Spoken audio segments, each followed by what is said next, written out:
Episode 26, Descent. Curses are artificial, fake magic. It's conjured with potions and incantations, all smoke and mirrors meant to scare. But curses have no real power, they're just an old pony tale. In the early morning, before the sky outside was switched on for the day, the illusory night apparently being used for matches rather than actual night, I lay in Rampage's room. The striped mare was snoring heartily, but what had actually woken me was the disturbing sensation of my heart fluttering in my chest. To make matters worse, my head was throbbing with the promises of a migraine. I lay there on the mattress while the rest of my friends slept around me, my amber eyes fixed on a spot on the wall. The cracked plaster slowly crumbled away, a black mold crawling along the edge, wet, pulpy, and glistening and growing before my eyes. It grew only because I looked at it, but if I looked away it would consume us all. My heart beat faster and faster. Something was inside that rot and fungus. Something was moving. Something was looking back at me. An inexplicable reek of ammonia reached my nostrils. Suddenly, Scotch tape jerked to her hooves next to me, snapping my gaze off that horrible patch of wall. The young olive mare muttered softly, "Damn it! Not again!" and trotted into Rampage's bathroom with blankets still wrapped around herself. I looked back at the wall, at the small cracks in the discolored plaster. All was normal. All was as it should be. Thump thump. Thump thump. Thump thump thump. Thump thump.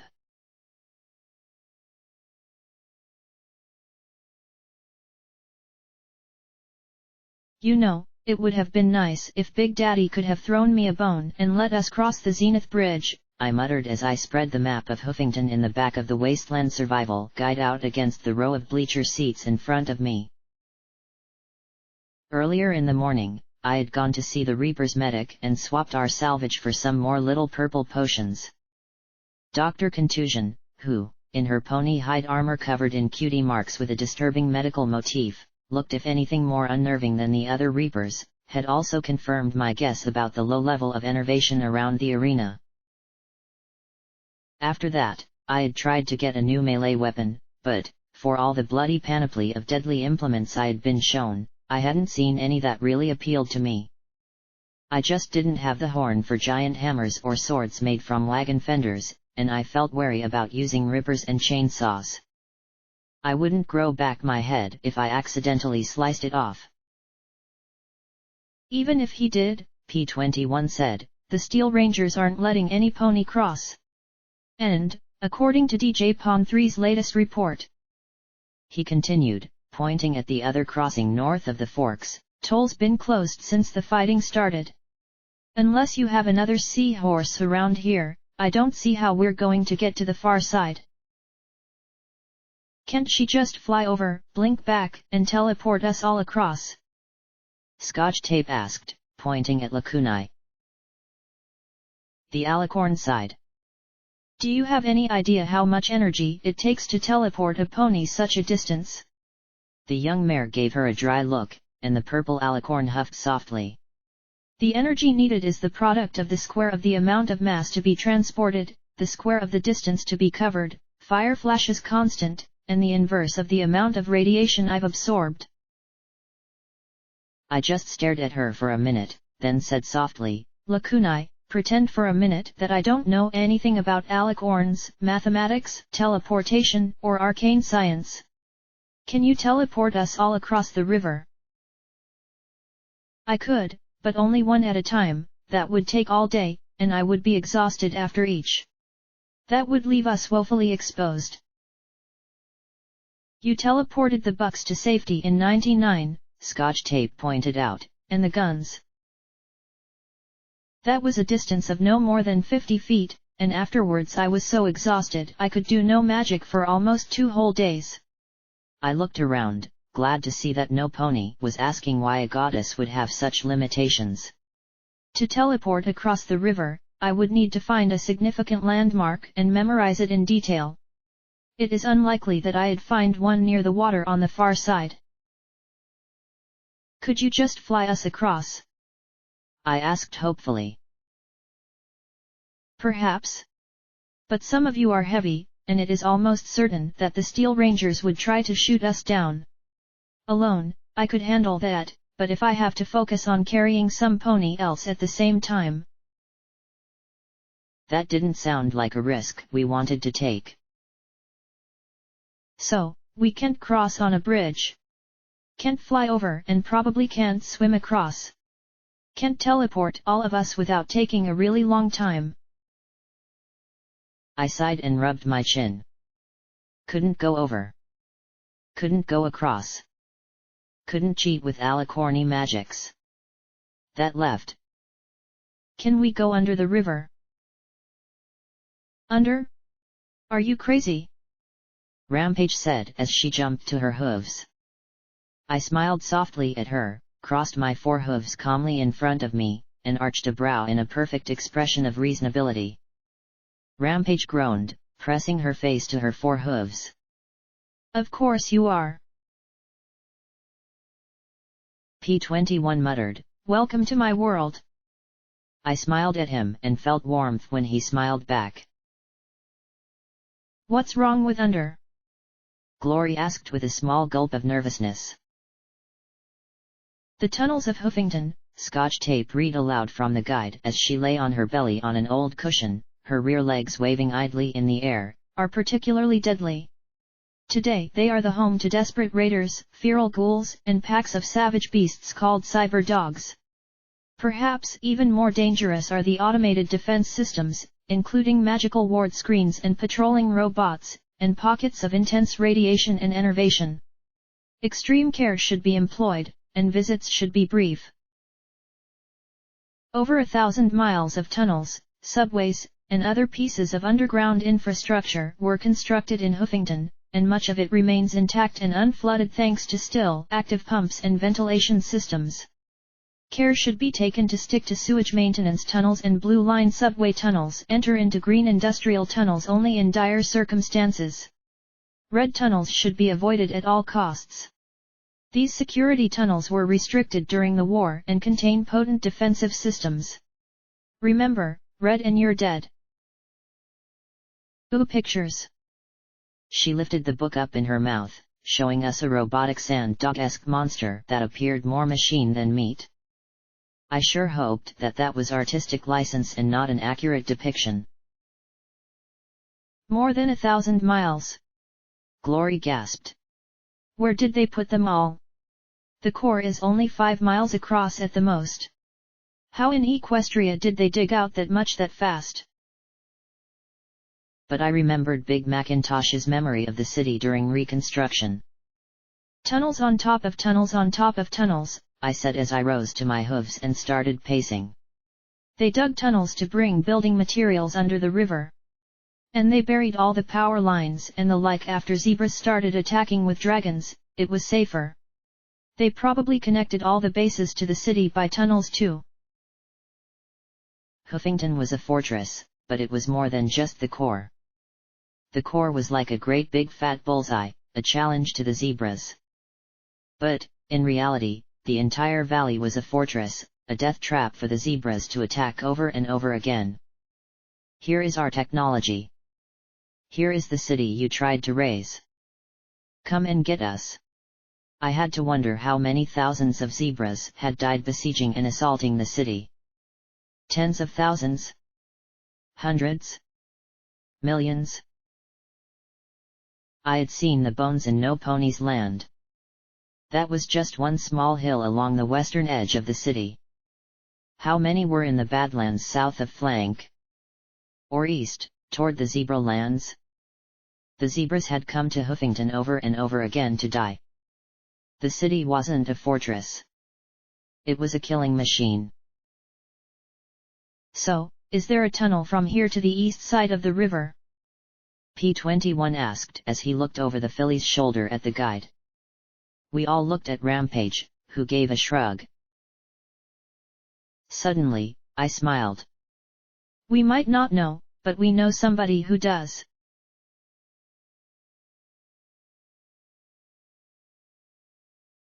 Ponies know nothing. Why do ponies always stick noses where not belong? Rover grumbled as he picked through the wall of his workshop. We had been walking all morning to hoof it from the arena to Riverside. On a map, the two locations were fairly close. In reality, we had had to snake our way through the rubble-strewn streets and more than once pick our way through fallen buildings. The Half-Heart Gang was also making our lives difficult now that word was out that security had turned down Big Daddy's offer. We had been dealing with snipers all morning. It had gotten to the point where Lakunai shed her dress and, together with Glory, swept out the snipers' nests in the windows of the crumbling apartment buildings. By the time we reached Sunset Station, I was carrying scotch tape to give her hooves a rest. P-21 was slowing us down too, but he simply set his lips together and tried to keep up the pace. The sand dogs had nearly attacked us a second time before they caught sight of Lakunai. She was a figure both pony and dog tended to remember, particularly with her minigun hovering ominously over her head. The alicorn had developed a habit of occasionally revving the motor when one of the bionic canines got too close. We have to get to the east side of the river. Are there tunnels that will get us there? I asked. Fifi and Scotch Tape stood nearby, seeming to find each other fascinating but both a little too nervous to talk to each other. All the sand dogs were doing far better with gems powering their mechanical parts. Food came in through Riverside and salvage from the tunnels left. A lot of that equipment was being traded with Brimstone's Fall and Chapel. Trade was saving the wasteland. Yes, Pony, Rover grumbled sourly as he walked over to a pile of papers and pawed through them, muttering. Tunnels is very dangerous for ponies. Yes. Many dangerous things in the deeps. Ponies should not go in tunnels. Tunnels is dog's home. He dug through pile after pile while I looked at strange arcane plans and blueprints on his wall. Luna Dam Power Generator Assembly No. 4. Ford Pony Annex. Sama Flange Housing. Why do you keep these? I asked, trying to figure out what the Toko Mare was supposed to be. Or a Section 44 emergency release valve. Or why anyone would want to hang on to diagrams of them. As Rover continued to dig through the old boxes, I noticed a dusty memory orb sitting in a stained coffee cup marked Aegis Security. Curious, I shook out the slowly swirling orb. I glanced over at Rover, wondering what good a memory orb would do a sand dog. Excuse me, I asked, lifting up the orb. Do you mind if I look at this? He snorted in dismissal. Is pony garbage? Dog uses as nightlight for Fifi. Pony can do with it as pony wishes. Leaving him to dig through his papers, I smiled to myself and tapped the orb against my horn. Sometimes, physical contact seemed to be the only way to help the connection along. I felt the shock of connection, and the world swirled away.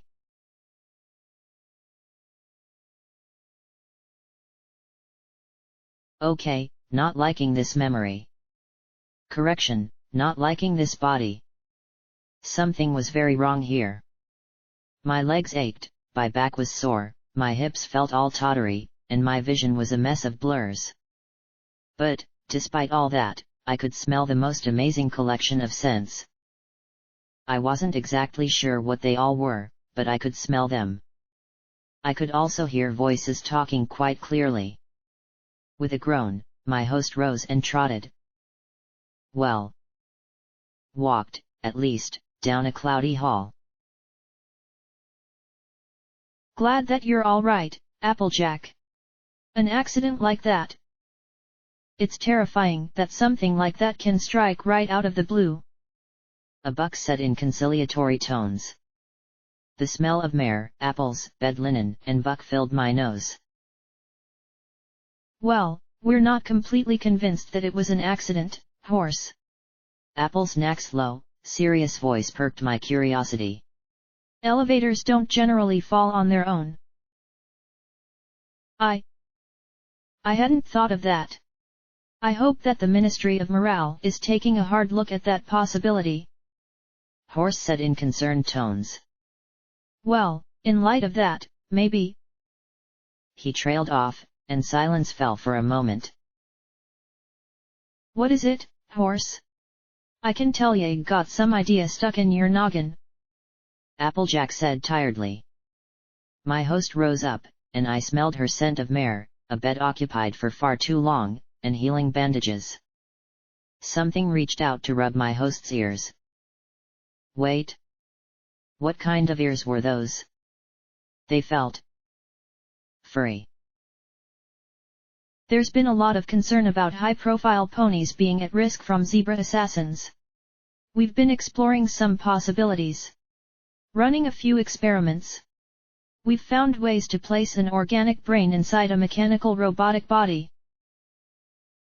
I heard about that, Applejack said sourly. I can honestly say that that's one of the most ghoulish things I've ever heard.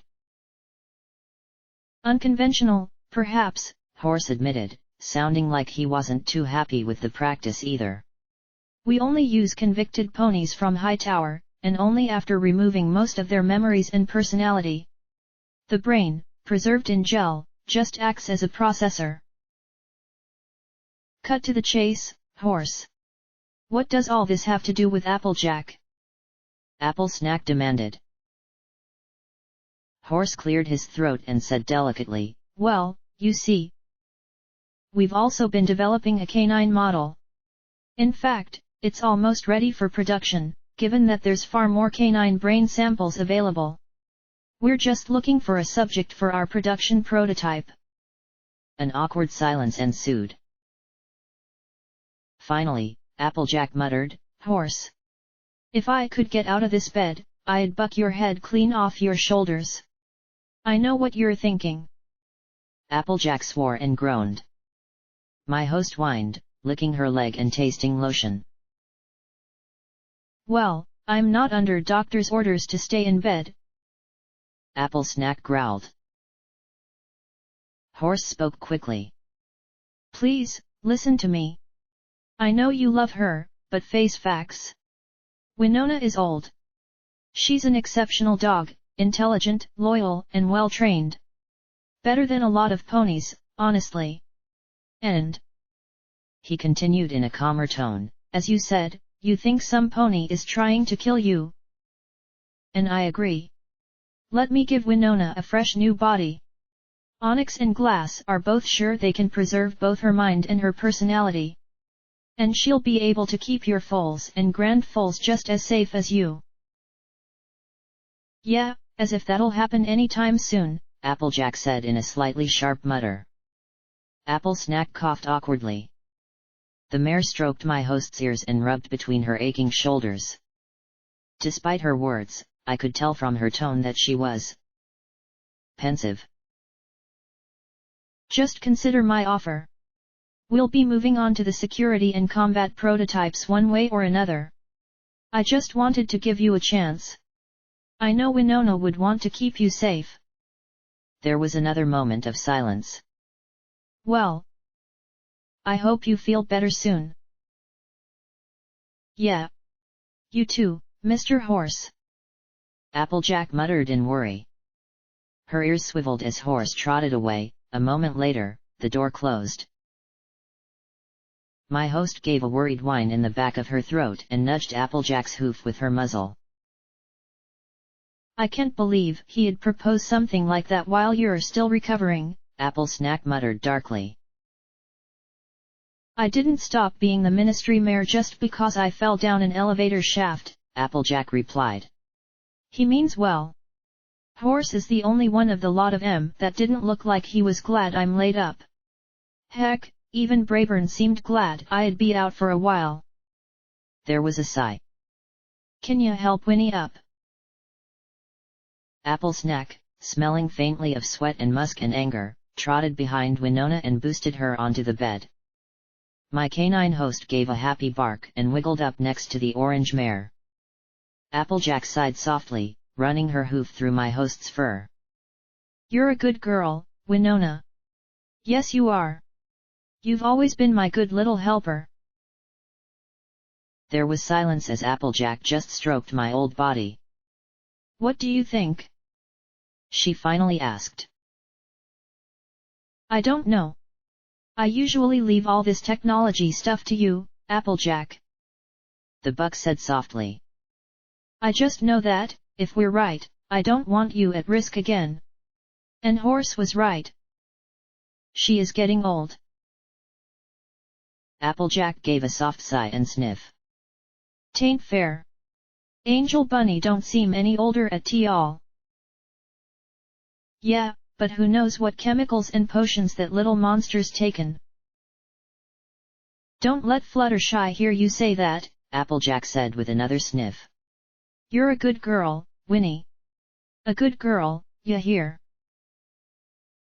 My host lifted her muzzle and licked away salty tears.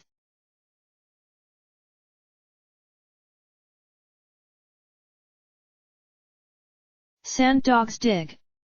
Sand dogs help make. Rover muttered as he pulled out an old wooden box filled with still more rolls of paper. Dogs make things that matter. You helped make them? I asked, curious. The sand dogs didn't strike me as the most engineering-inclined people. Then again, they had bionic parts, so who was I to judge? Ponies have horns, he muttered. Dogs have thumbs. He wagged the appendage at me for a moment with a grin before pulling out another piece of paper. Thumbs is better, Pony. Ponies think of things to make, but dogs make them. Heavy, sweaty, dangerous work, but we did it. I supposed that was true. Golden Blood really wanted to help you, didn't he? Rover growled but then sighed. Golden Pony want impossible. Want things as they was. Want home as once was. Dog's home and Pony home. He tried to make Dogtown new home, but Pony City is not dog home. Dogs have only one home. Why is that? Isn't home wherever you live? I asked. He snorted in distaste, muttering to himself for a bit as he pulled out a few more papers and then finally seemed to settle on one. Home is home. Dogs have one home. That home is gone. Golden Pony say he fix home if could. Get rid of poison. Make apologies. But he not. Over time, he forgot about us till very end. Even Golden Pony used dogs. He growled faintly in a tone of finality, Ponies is not nice. I felt a bit stung at that. I'm sorry you feel that way, I said, looking down at my hooves. He pointed a finger at me. Pony is using dogs now too. Pony wants information from dogs, tunnels only dogs know. He snorted, a gob of snot dripping from his old grey muzzle for a moment before he wiped it off on the ragged sleeve of his jacket. But, he conceded, Pony is at least nicer about it than most ponies. He shook out one more paper and grinned. Ah. Yes. This will get ponies across city. Yes. Yes. He spread out the wrinkled, faded map. Green line to factory. Through factory. Into blue line. Out at Big Pony School. Safest path. Factory. I blinked at that, shocked. Down here. Then again, if there was power, why not? I wondered if those factories still worked, it might be possible to use them to make things to help the wasteland.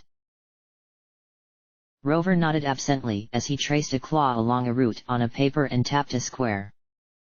Many old factories underground. Make gun. Bomb. Magic. Robot. Many things. Most quiet.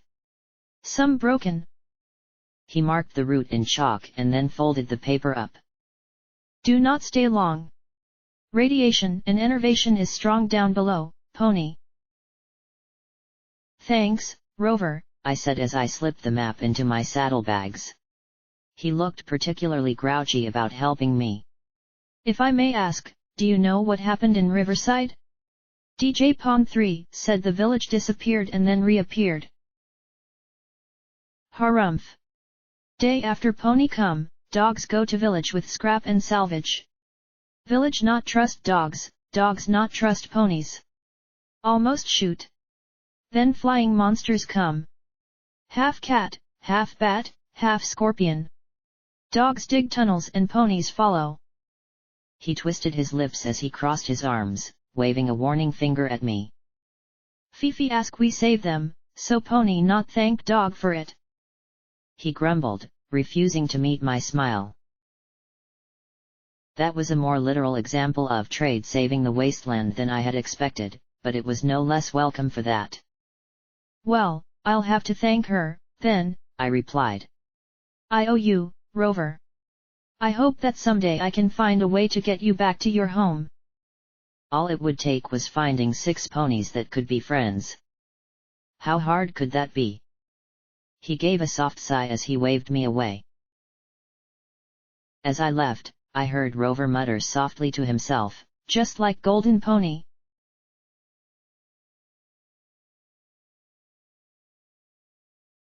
Rover's entrance to the industrial line was near the tracks where the Crusaders had found me.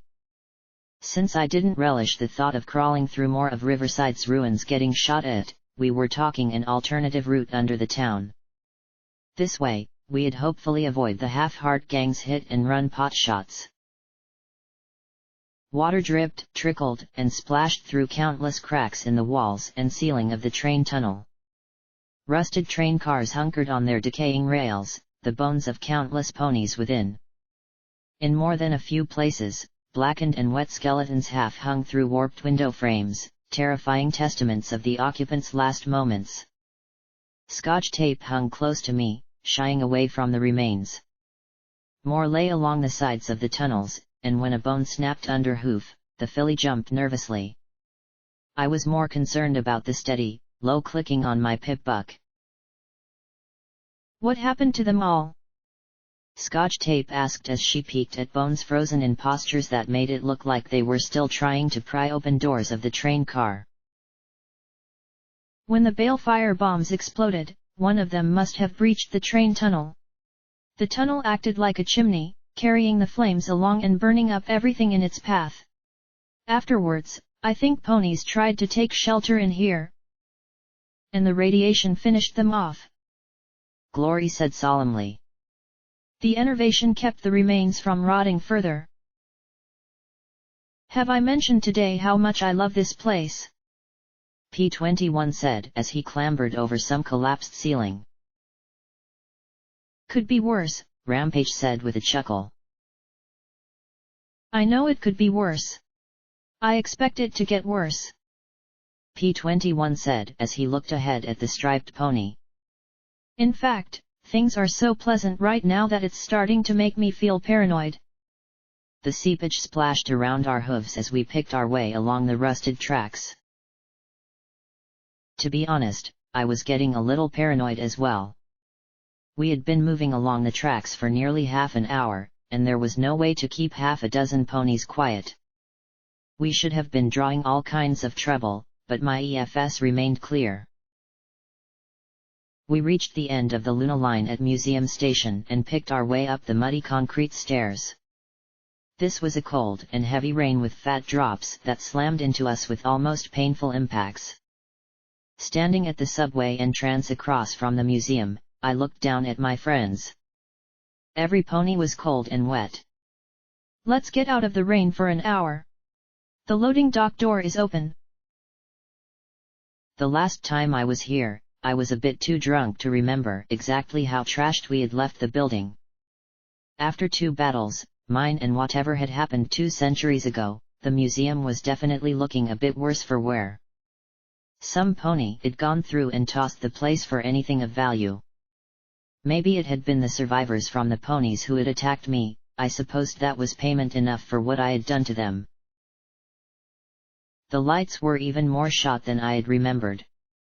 They flickered and flashed sporadically, and speakers slurred incoherent words and phrases like a mob of drunken ghosts. The bodies had been left and were desiccating rather than rotting. Enervation. I supposed that, in time, they'd get so dry that they'd disintegrate rather than rot, leaving only bones and ligaments behind. Well, at least it's out of the rain, Glory said with an attempt at a bright smile. Yeah. And a 9.1 on the creepometer, Scotch Tape added. Suddenly, she jumped and pulled out her wrench, gripping it in her jaws as she pointed a hoof through the door to the mineral display. Ed ours. I looked, saw the red marks, and heard the telltale scuttle. Just rad roaches. Calm down. Then there was a long, low rumble of thunder and my mane crawled as the lights went dark, then slowly flickered back to life again.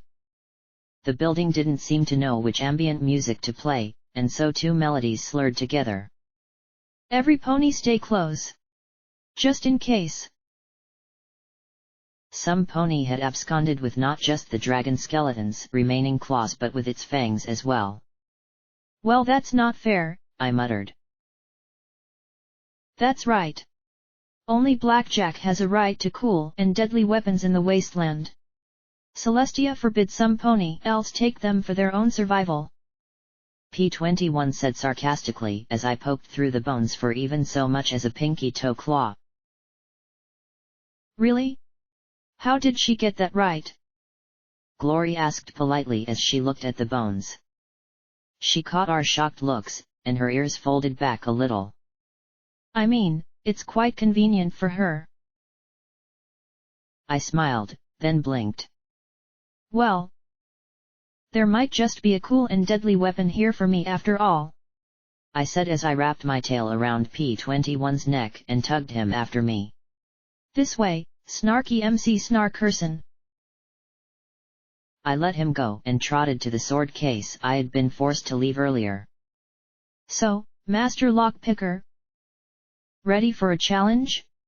Think you can get this open? I asked as I tapped the sword case. The blade still sat on its crushed blue velvet. He looked at the weapon in surprise, then narrowed his eyes at the compact lock. Let's find out. He took out his screwdriver and pins. I turned to the others. In the meantime, let's see if there's anything here that was missed. Lakunai, can you watch his back? The purple alicorn gave an elegant bow of her head, but looked at the sword with an odd expression of unease. Okay, well, best put my best hoof forward. Okay. Scotch Tape, with me, I said as I looked at the filly with a small smile. She looked back, a little curious and slightly wary. I turned to Glory and Rampage. Can you two sweep upstairs? The grey Pegasus nodded. Sure. Splitting up in a creepy building might have been a recipe for disaster, but it'd save time. As Rampage and Glory headed upstairs, I went into the Rocks of Equestria exhibit. Vigilance floated ahead of me, the 12mm pistol sweeping across anything that looked remotely threatening.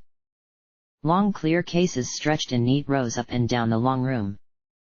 The sight of a poster of Twilight Sparkle wearing a mining helmet and holding a rock in her hoof over a caption reading "Rocks are cool," struck me as incredibly dorky.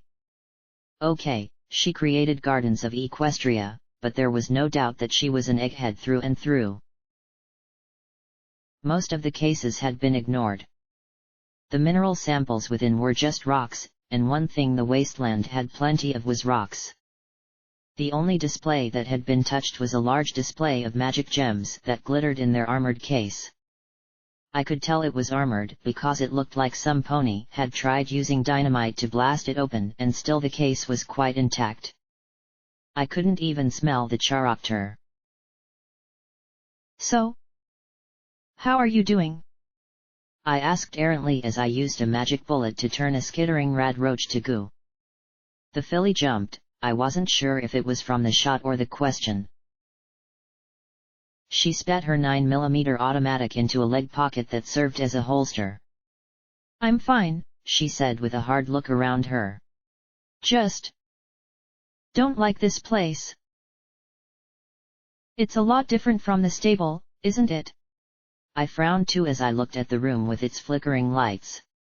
She gave me a no to look. There's a place near here. It's called Chapel. There's a bunch of ponies your age who live there, they're called the Crusaders. They've lost their families. I'm sure they'd be glad to have you. You know more about machines and the like than any of them. She didn't answer right away. She stared at a pile of rubbish with that hard expression. Then, after a few seconds, she glanced at me. I'm fine. Scotch? I trotted next to her and put a hoof across her shoulder. You're not fine. None of us are. A pony that's fine would probably run screaming from the room at first sight of what we've dealt with. She sighed, her olive body drooping a little. Mom died a month ago. I remember her telling me that she had helped me go over the terminal technician manual when she got home. I was having problems with passing that class. She looked right at me with the dark blue-green eyes behind her goggles. She told me that if I just toughed it out, it'd all make sense. I just had to be tough. Then I was being told by Rivets that I'd be taking Mom's place. I didn't even have a chance to say anything before she was recycled. In the morning, I had a mother. In the evening, Her voice caught and she drew a shaky little breath. I didn't. She sniffed and rubbed her nose, pointing her hoof at me. Then every pony went crazy and then you showed up. And then, one morning I woke up with a clogged digester to fix. And in the evening, every pony I knew was dead. She glared up at me, her lips pressed tightly together. And you killed them. Scotch, I had to. If I hadn't, we'd all have become crazy raiders too, the filly said as she closed her eyes and nodded. I know. But now I don't have Mom. Or home. Or anything. All I have are you and your friends. You're the last bit of stable 99 I have. And you left too. And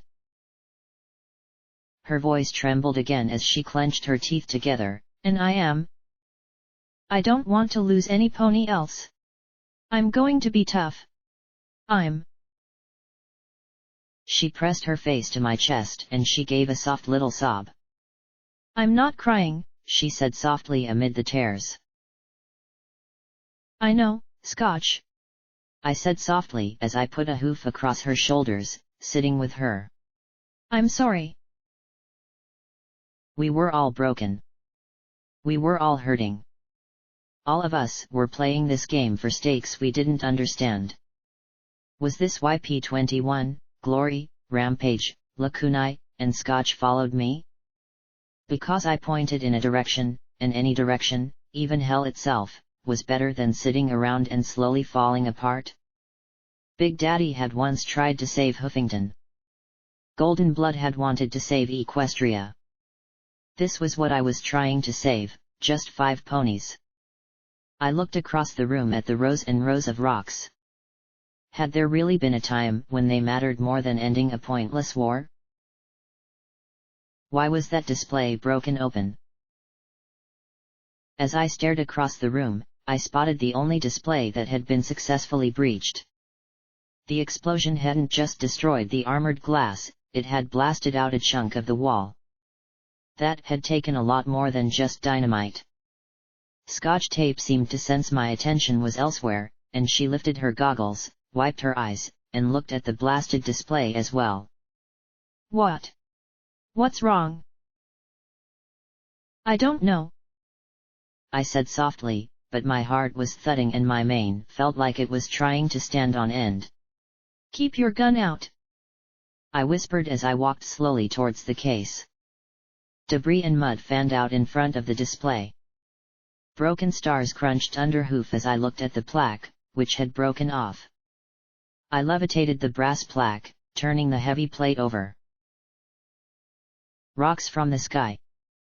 Meteorites and meteor fragments recovered from the Hoofington area, Everfree Forest, and across Equestria. A glob of wet mud slowly crawled down the front as the spot right between my shoulder blades tingled. Wait! Wet mud? I whirled in time to see the rifle barrel pointing out of empty space from the above end of the display cases behind me. The rifle fired with utter silence. Only plain, dumb luck had the plaque between my face and the rifle. The impact of the bullet with the plaque didn't make the slightest sound as it indented right in front of my eyes, almost knocking it from my magic's grip. I slipped into SATS, but to my frustration, nothing was targetable by the system.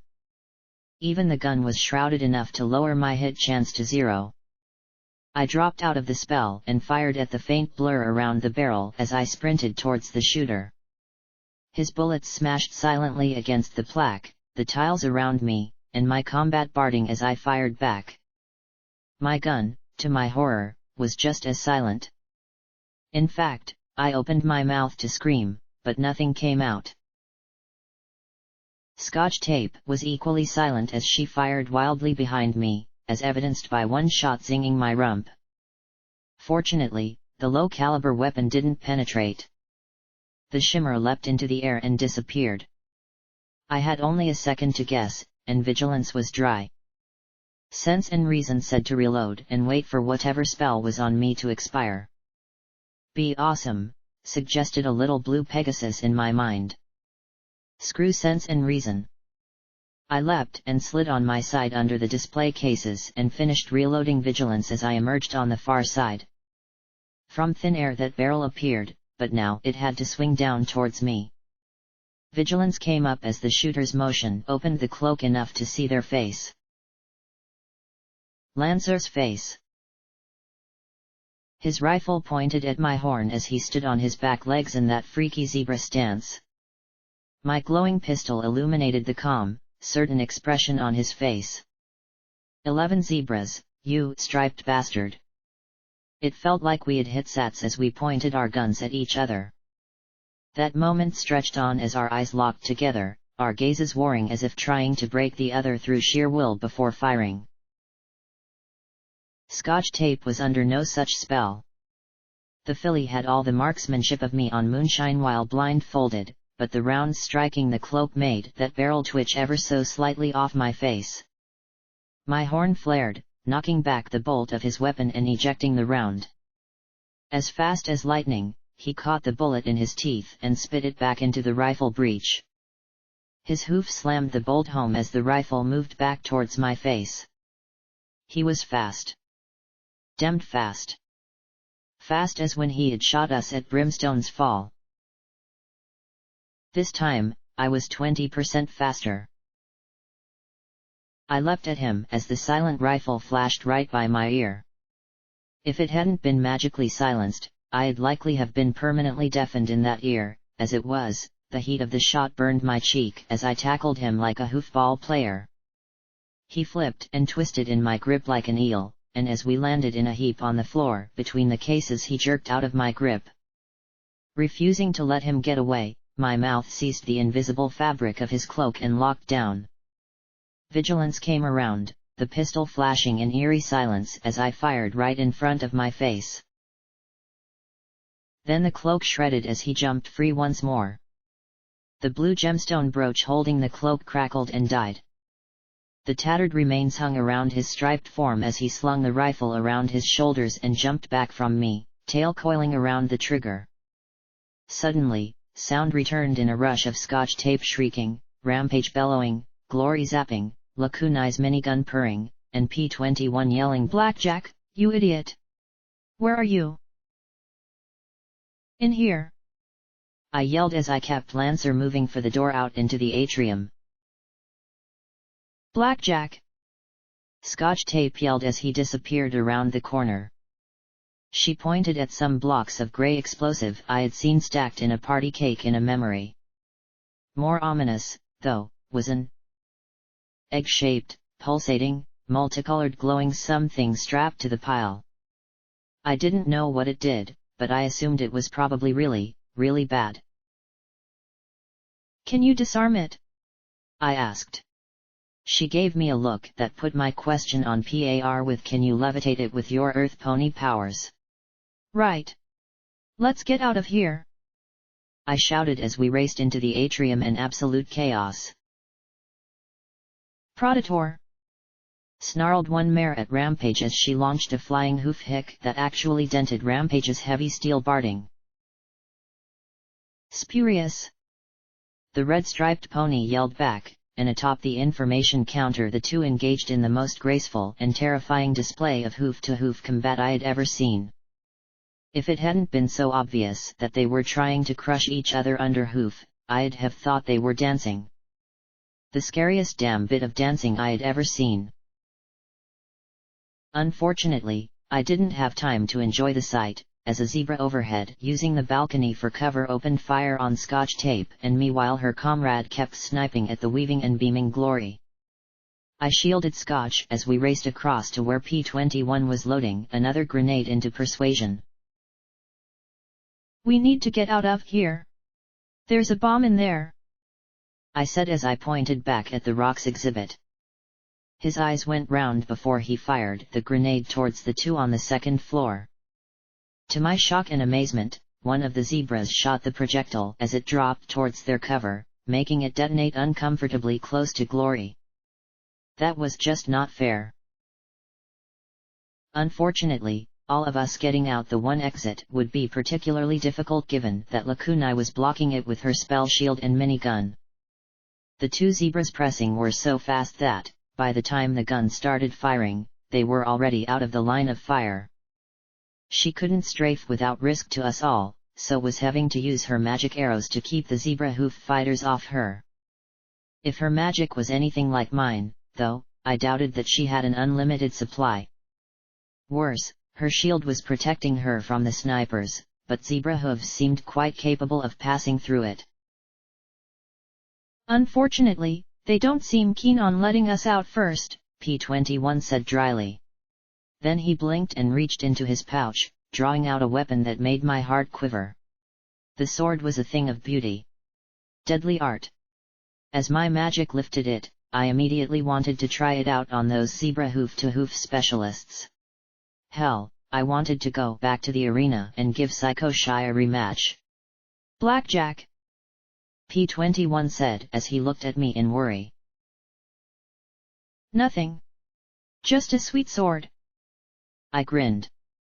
You go ahead and take care of the bomb. I'll take care of the rest. P-21 stuck his head out and nearly got it blasted for his trouble by the sniper on the balcony. I looked at him and shielded him with my body and barding. On 3. 1, 2, 3. And together we charged back across the atrium. The zebra rounds were enchanted to electrocute, and when one hit me I nearly fell on my face as my muscles jerked for a few seconds.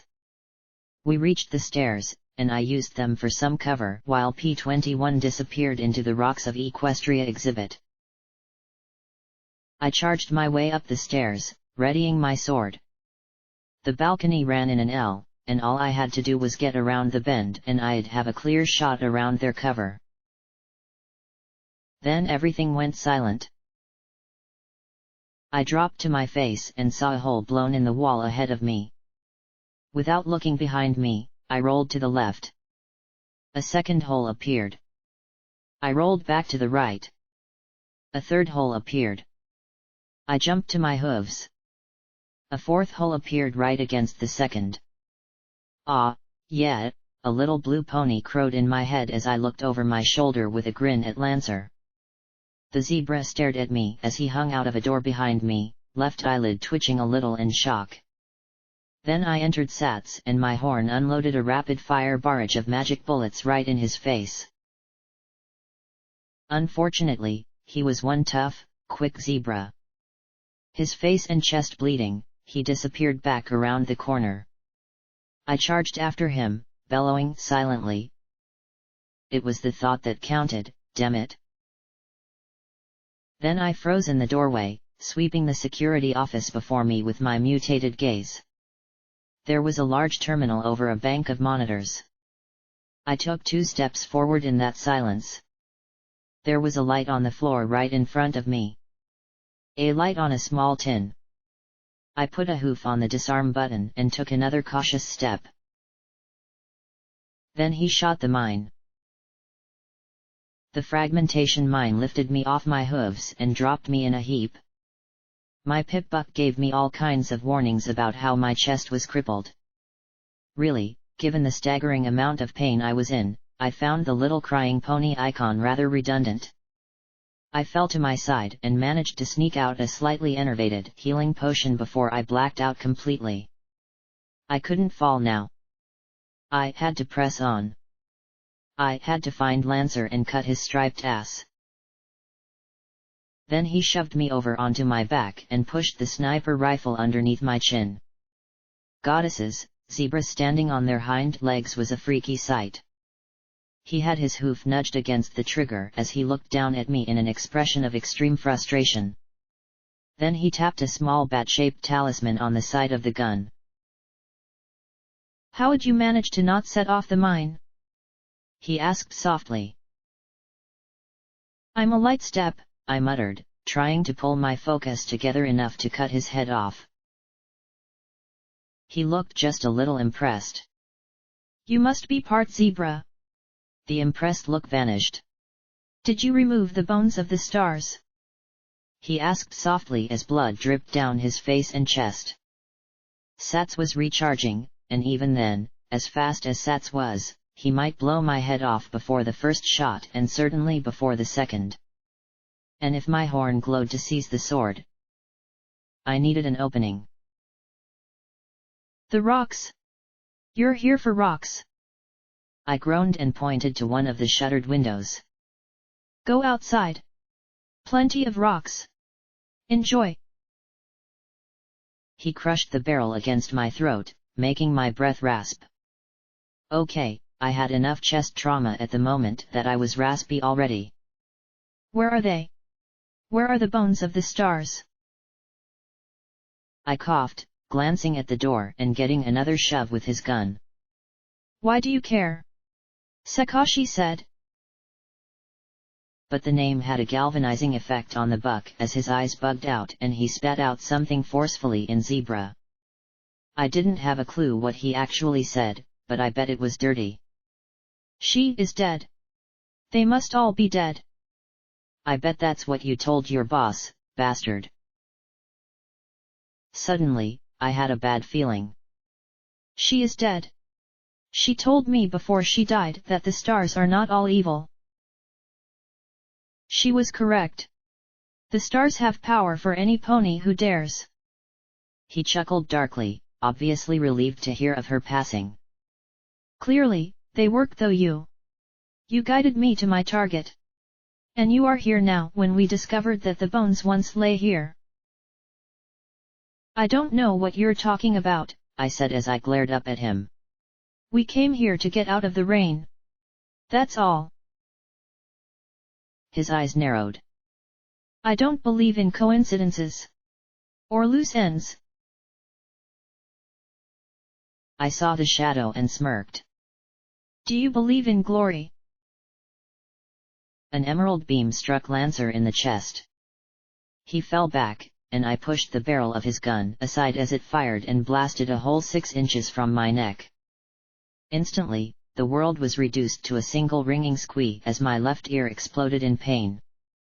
I flopped in rather unawesome fashion as my magic struggled to grab the sword. Bleeding and burning, Lancer hooked the rifle sling in his hoof, threw the gun over his head, and raced out with glory blasting at his fleeing backside. One shot struck the terminal, which sparked and sent the monitors flickering. "Please don't need a Hydra.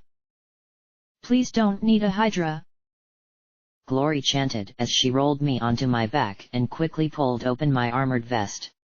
"It doesn't look like anything penetrated too deep." she said in relief. Just some broken ribs and contusions. Thank goodness for security's armor. She started to pass me some piss-weak healing potions, carefully working towards stronger and fresher potions. My ear thankfully recovered with enough application of magic. Oh sweet Celestia, did I love healing potions. Suddenly, the speakers of the terminal cracked, and a mare said in a panic. Any Huffington Guard units, this is Security Chief Cloverleaf at the Huffington Museum. We're under attack. On the monitor, I saw an image of ponies with SMGs and black security armor similar to my own sweeping through the museum. I cringed at the sight of mothers and young gunned down without hesitation. They overrode the lockdown. They're using machine guns. They're killing every pony. Behind her voice came the rising crackle of automatic fire chattering away. Please. Send help immediately. This is Security Chief Clover. The door behind her clicked open, and a unicorn wearing unmarked black armor appeared in the doorway. Without hesitation, she raised a glowing zebra 10mm SMG and put a burst into the mare's back. She trotted over the corpse and put a hoof to a little device clipped to her ear. You two to team leader. Security is pacified. I don't think she got a signal out. No sir. It looks like the jamming worked. There was a muffled explosion that shook the cameras. We're collecting them now, sir. Yes, sir. 5 minutes to extraction. Yes sir. Help, gurgled Cloverleaf, still barely alive after all. Sure. The unicorn in the black armor looked down and pointed her SMG. There was a brief burst. There. You're helped. All of you were dead anyway. She turned and ran for the door. Come on, ponies. We've got half an hour till showtime. Move it. Showtime. Glory muttered in horror as she stared at the monitor. They knew. They knew that the bombs were going to fall. How could they know and not tell any pony? How could any pony do that? I felt a cold horror inside too, but it was mitigated by 200 years of radioactive barbarism and a half-dozen zebra troopers. I don't know, I groaned as I rose to my hooves. But I know it doesn't matter now. These zebra must have been after the same rocks, but they're 2 centuries too late. I lifted the sword and looked in the direction Lancer had fled. I'm going to find that sneaky bastard and cut him apart alphabetically. Then I glanced at her. The recording had rattled her terribly. I wondered if it was her emphasis on loyalty or the sheer monstrousness of what they had done. What would I start with? She blinked and then looked at me and swallowed. Depends on how specific you want to get. You could start with abdomen or amygdala. Amygdala? That's that dangly thing in your throat, right? I asked her with a grin as I closed my slightly perforated armor up. No, that's the uvula. The amygdala's found. She stopped herself when she saw my look and flushed. Right. Joking. Catching on. 'Cause you're a smart pony, I said as I tapped her head. I stepped to the door he had disappeared through and stopped short. Wow, that was a lot of mines. Ah well, have horn, we'll disarm. I smacked the tab on the first mine with my magic and stepped forward to pick it up. Then, without warning, the mine exploded in my face. As I fell back, the redundant pony display once again flashed to life and told me my forelegs were severely crippled. I screamed as I sat, feeling the blood drip down my limbs. He tampered with the mines. That bastard! I shouted as I brought out vigilance and blasted at the mines and any pony that dared poke their head down that hall. Maybe he had wired them so that they'd detonate when disarmed. Wouldn't that be a sneaky trick? Well, I always wondered why any pony would make a landmine you could disarm just by pressing the button on top. she remarked as she dug out a fresh healing potion and dribbled it right on my bleeding forelegs to help focus their healing power where needed. I sighed in relief and satisfaction as one mine, then the next, detonated and filled the hallway with the reek of cordite. What was the point of having a brand new razor-sharp sword if you didn't have a striped bastard to try it out on? Blackjack! P-21 bellowed from the museum atrium. I let my breath hiss out through my teeth. I really wanted some zebra to test this sword on. Particularly a zebra who was a murderer and had shot me in the back. Twice. I almost started back down the hall after him when I saw Glory's worried look and grunted. Fine. Hopefully P-21 had handled the bomb end. Oh. Hello. Another bomb sat right under the terminal. I looked at that sickly glowing egg, heard my pip butt clicking, and knew that where there were two, there were definitely more. I ran back to the security office door and looked out. My friends were by the front door, shielded by Lakunai and her bursts of suppressive fire at the balcony snipers. Rampage's armor looked like it was a dented can of cram, and she was still fighting brutally against one of the zebra melee specialists. The other one was smeared across the information desk. I had no idea what language they were speaking, but boy did that zebra look pissed. Now, if only Lancer would make an appearance. I ran down and stepped carefully through the shield, my whole body tingling as it passed through the magical barrier. Lakunai's dress was almost shredded, and her purple hide showed a number of significant injuries. Still, she stood with poise and focus as she fired her weapon in controlled bursts. I doubted she had much ammo left, though. Tell me you disarmed them! I shouted as I looked at the zebra attackers. Them? He yelled back over the gunfire, his eyes wide. I couldn't. They're wired to a remote detonator. My main did not like this one bit. The zebras weren't withdrawing, but Lancer was nowhere to be seen. And there were a lot of really bad explosives in this place. What were the odds Lancer would sacrifice his own zebras to cover his escape? Lakunai! Get us outside! Now! I shouted. Her purple eyes widened as she looked down at me. The shield will drop when I cast the spell, and Rampage will need to be closer. That meant ending her dancing, twisting duel with her striped opponent. I got it.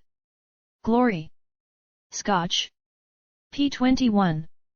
Keep the snipers' heads down. I said as I stepped out the shield, feeling every hair in my mane tingle from the magical charge. I had no time for flashy hoof-to-hoof combat at the moment. Sorry Rampage! I yelled as the bubble dropped and Lakunai's horn began to glow. Immediately, the zebras rose to fire but ducked out of sight again as our fire sprayed the balcony. Ada! She glanced at me as I racked the shotgun and blasted at her striped attacker. Rampage caught more than a little friendly fire, but her opponent dropped in a bloody, striped heap. Okay. So not the most honorable thing to do but... Future! She snarled as she planted her forehooves and swept her rear hooves in an arc that knocked my legs out from under me. I flipped in the air as she halted and blasted me into the air with a double hoof rear kick. Suddenly, I was getting a much better view of the roof before I came back down in Glory's grasp. Only my armor had kept me from getting disemboweled by Rampage's hoof claws. Glory beat her wings furiously to keep me aloft as I coughed and hacked. Get us outside! With an electric crackle and a purple flash, we disappeared and reappeared out in the rain next to the subway stairs. I slipped from Glory's hooves just as a very pissed-off Rampage yelled something in zebra and actually somersaulted into the air to bring her hooves down in a fearsome blow. I dove to the side, rolling across the broken asphalt. I really did not need this right now, Lancer could be setting up an attack, or worse, getting away. I really wanted to check another enemy off my list. Unfortunately, Rampage had entered a spinning, kicking, thrashing frenzy against us. You will not harm her, she swore in an oddly accented voice. P21 was raked by her tail. When was I going to force him to wear some barding? Sneakiness be damned. She launched herself, rolling in a ball and bringing her razor spines down at my face. I rolled completely on my back, all 4 hooves and every bit of magic I had in my horn pushing against her. The tips of her blades nearly perforated me from pelvis to sternum as I shoved her back into the air. I could only watch in amazement as she unrolled, twisted in midair, and landed on all 4 hooves. Fuck me, I muttered. She reared above me and brought her 4 hooves down in a crushing blow. I lifted my sword horizontally, catching her hoof claws as she glared down at me with murder in her eyes. I didn't have Mallet's magical strength and had to press my 4 hooves to the flat side of the single-edged blade. She was stronger and heavier, and her head tilted down to point that helmet saber right at my throat. Rampage, I rasped as Glory and Lakunai alike blasted at her thick armor.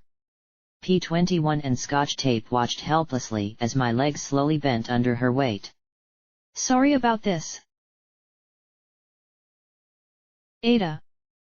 She blinked as I levitated the gun to her chin and stared into her eyes. Sweet Celestia. P21 swore as Rampage's body went completely rigid, a cascade of blood, brain, and bone splattering onto my face as she fell. Scotch Tape screamed in horror as she backed away. Glory landed and started to approach when I gave her a warning look. I hoped Rampage would be back, but I didn't want to take risks. I wiped a leg across my face and pointed vigilance steadily at Rampage as pink light shone. Even Lakunai seemed at a loss as I waited for her brains to regenerate. She opened her pink eyes and glared at me as I held the gun less than half an inch from her left eye. Are you in control? I asked softly over the hissing rain. You had no right to interfere. She spat, muttering something in zebra. I heard the crash and roar of the bombs going off, felt the pressure blast against us, and saw the scintillating light of the fireball flood through the parking lot. Firelight from the burning ruins bathed us both, but I didn't blink. Neither did she. Not even with chunks of the building raining down around us. Lakunai blocked the largest pieces with her shield as Rampage and I kept our gazes locked. Getting us away from that gave me the right.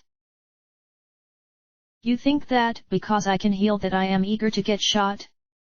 You think that, because I volunteer to fight against my own, that you can just gun us both down? She said, hissing in rage. You ponies! I gave my oath of loyalty. I swore my allegiance to my home. And you shoot me! She spat in my face. I didn't blink or wipe it away as I kept the gun steady. This wasn't Rampage. I wondered what cutie mark was under the armor. Thorns? Tentacles? Something else? What is your name? I asked as I moved the gun off her eye a little. Confusion entered her eyes as she started to look at us. Shajab, she said as she straightened a little. Did you miss the red stripes? Are you colorblind? She looked at my barding in suspicion. You are not with the army. No, I'm not. I'm sorry, I said as my mane prickled. Shajab, do you know where you are? She blinked and looked at the blasted remains of the museum. Then she looked to the east to the green glow around the black towers. Huffington, of course. Near Miramare, I think. Were we overrun? Where are my friends? Confusion and distrust were etched on her face. Where is Twist? Shajab, what is the last thing you remember? I asked softly. She scowled at me. I owe you no answers. I racked a fresh round into Vigilance's chamber without blinking. I wasn't going to take another chance with a pony capable of smashing any of us to goo. She pressed her lips together, then said slowly, We were scouting a zebra encampment south of Brimstone's Fall. We were ambushed. Wounded. Twist. She blinked in shock. She froze as she stared into my eyes. Is this a dream? I don't know, I replied softly. What about Twist? No. She said sharply as she backed away. She looked around in a panic. Twist. Where is she? Twist. She screamed in shock and started to babble in zebra talk. I didn't know if she was going to attack, cry, or run. I sighed as I lined up the gun, jumped to Sats and shot her with 3 hollow points. Blackjack! Glory said in horror as I waited for Rampage's brains to regenerate. You don't do therapy with bullets. She said sharply, jumping between me and Rampage. You do, when you're dealing with a regenerating mare who thinks she's a crazy zebra, I replied, watching carefully as I loaded a fresh magazine into the pistol. But it didn't seem to be necessary. Rampage rose and groaned, clutching her head. Oh, dear Luna, stop the hammering, she muttered as she blinked up at me in confusion. Where'd the zebras go? How did we get outside? Then she looked at the flames leaping out of the gutted remains of the museum and gave a half smile. And did I do that? I sighed and holstered Vigilance. Nope. A zebra named Lancer did. She gave a sour frown and rubbed her temples. Good. I'd hate to think I caused that and missed it. She hissed softly and muttered, Why does my head hurt so bad? I glanced at the others, their looks ranged from horrified to concerned to shocked to disapproving. You were out again. I had to shoot you. I flushed a little. Repeatedly. Her eyes shot wide. Is Scotch tape all right? She immediately looked around, but sighed and slumped a little in relief as she saw the confused young mare. Rampage, does the name Shujaa mean anything to you? Rampage shook her head in confusion. What about Twist? Twist. Rampage frowned. I think. She began, narrowing her eyes as she thought. I watched her eyes as she errantly pulled out a pack of menthols and licked one up. Then she sighed. Sorry. It sounds familiar, but I'm not sure who that is. Right, I said as I scanned the night with my EFS. No red bars. Nothing. So why did I feel even worse?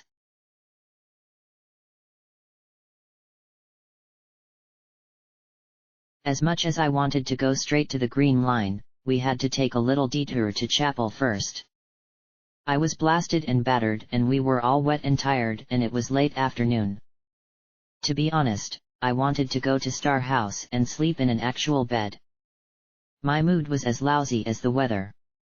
I kept glancing back towards the burning museum, expecting a silent bullet to come out of nowhere. The remnant had wanted those space rocks. Glory had had to explain the concept of shooting stars to me. Twice, for some reason. I could have screamed in frustration. Why did I have to get hit by every single mystery of the hoof? The remnant. Thunderhead. Sanguine. EC-1101. Golden Blood. Fucking Golden Blood alone, who seemed like he had set all this up 2 centuries ago just to fuck with me. Why does the not smart pony have to figure all this out? I muttered as we walked through the rain towards chapel. But I knew the answer. As stupid as I was also tenacious enough to keep plodding along. When we reached the grassy slope leading down to the town, I was stunned at the sight of the place. The tiny village was expanding in a big way. There were 2 wagons loaded up with scavenged lumber, metal sheeting, and other building supplies. While the crusaders were everywhere, there were at least a dozen more fully grown ponies as well. As we approached, a bony shape appeared from the sky, and Harpica landed before us. Careful, ma'ams and sir. There's mines buried around the town now. The ghoul Pegasus rasped. Yeah. Yeah. Yeah. Scotch Tape stammered as she waved a hoof at the ghoul. It's a ghoul. Not a zombie. Glory finished firmly. I supposed I couldn't blame the olive filly. After all, I didn't have a clue what ghouls were till I met Harpica and Ditsy Doo. And Silver Spoon. Harpica led us around the edge of the minefield to the road. An impromptu tower had been erected with a machine gun mounted on a pivot. It took at least 3 crusaders in oversized combat helmets to crew the weapon, but it would lay down an effective field of fire, so long as their position wasn't hit by a missile. You've been busy, I commented to the ghoul Pegasus mare. Scotch Tape looked ready to climb on top of Rampage at the sight of ghoul foals chatting politely with the more rough and tumble crusaders. Harpica nodded. Indeed. It would seem that Blue Blood Manor held items of significant value to the society. They've been most generous in exchange for simple trinkets. She then looked at me and added, however, the salvagers have not disturbed master vanity. I smiled, relieved at that. Welcome back, Priest said as he trotted up the road towards us. You and your friends are always welcome in chapel, he said. To P21? I think the blue pony was more surprised than I was. Even me? Rampage asked in worry, looking cute as she fidgeted in her spiked armor. Priest looked at her solemnly for a long moment before he sighed and slowly shook his head. Right. Sorry.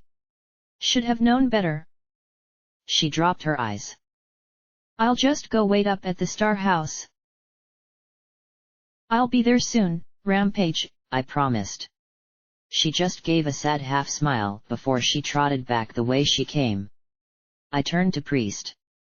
She's gotten better. He looked calmly back at me. Are you willing to take responsibility if she kills another foal? I winced at that. I wasn't. Heck, now I knew that she also had a zebra inside her who took poorly to getting shot. Well, honestly, most sane folks did that. He smiled that sad little smile of his before he stepped up to me and pressed his horn to my shoulder. The glow of magic heralded the delicious sensation of healing. I wanted that spell. Why couldn't my horn manage to do more than go bang? Was that too much to ask? Are you going straight up to the house as well? Glory asked as she waited in line for her own healing. We were all battered up, of course only Lacuna looked decent. After all, her horn could even conjure a mending spell for her damaged dress. Stupid big-horned alicorns. My horn was plenty good enough. It wasn't little. It was compact. I need to talk to Sakashi, I said with a little frown. I think she knows more about the remnant than she let on. Lancer certainly knew and cared more about her than he would about any simple zebra. P21 looked less curious than Glory. If it's all the same to you, I'll head back to the house. After all, some pony's going to have to pick the lock and let her back in.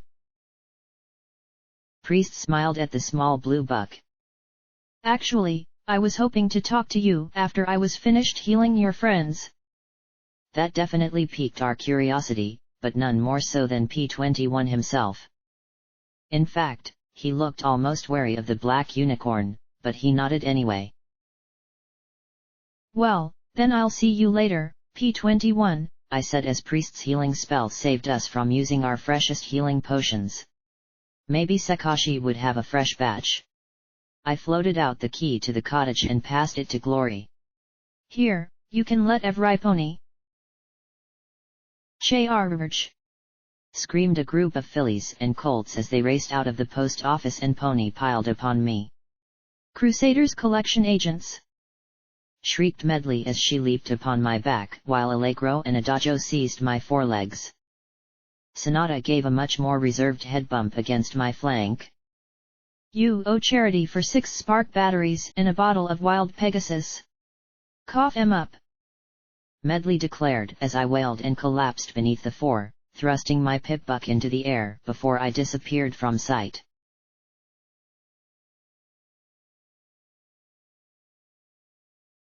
And to think, I once recommended her to Spike to be the element of generosity, I said to myself as I limped to the house provided to Sakashi and Majina. Sure, I'd had the 700 caps, but sending young colts and fillies to beat the money out of me? Okay, it'd taken Sonata's big sad eyes look to make me cough up the money, but still. No cap in the wasteland is safe from her greedy hooves, the little capmonger. There was an odd little wooden mask on the door, and I felt my insides squirm softly as I knocked. Majina peeked out the window at me, and a minute later Sakashi opened the door. Ah, greetings, Guardian. Come in. Come in. I will prepare something fair to eat. I'd love to have some of that cold medicine too, I said as I looked at more half-carved masks. She looked back in concern. Oh, is one of your friends ill? Nope. But that stuff is pretty tasty, I said with a grin. Mix it with sparkle cola and a rad scorpion egg and it's even better. I could see Sakashi wasn't exactly 100% with me on my opinion of what makes for a great drink.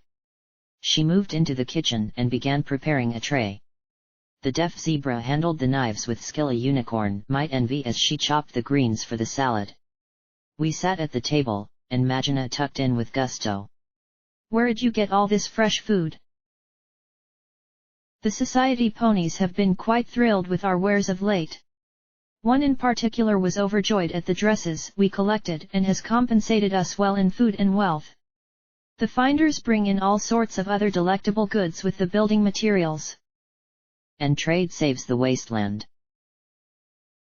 The salad might have tasted fine, but it could do with some rat away to give it that citrusy zing.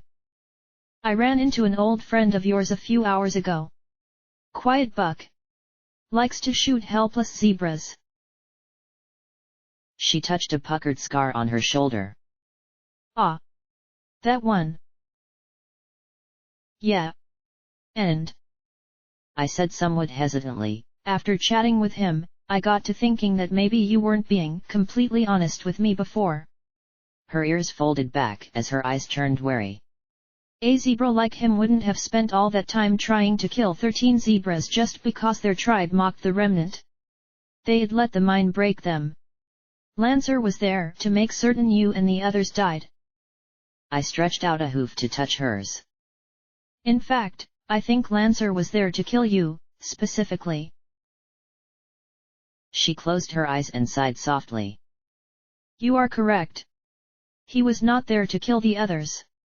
He was there to kill me. She opened her sad green eyes and smiled. There is a funny story I know. Once upon a time there was a young zebra who was a member of the remnant. She trained in the zenith style of combat, learned her potions and poison, and the art of wind. Of infiltration and stealth. She was skilled, and drew the eyes of the leader of the remnant, Legate Vitiosus. He took her as one of his wives. But, one day, she was on a solo mission scouting the lands around the Black City when she fell in a storm. She was wounded and lost, and feral ghouls were closing in. Then she spotted through the clouds a single star. She promised anything she could to escape that horrible night, and the star accepted her promise. She sighed softly and bowed her head.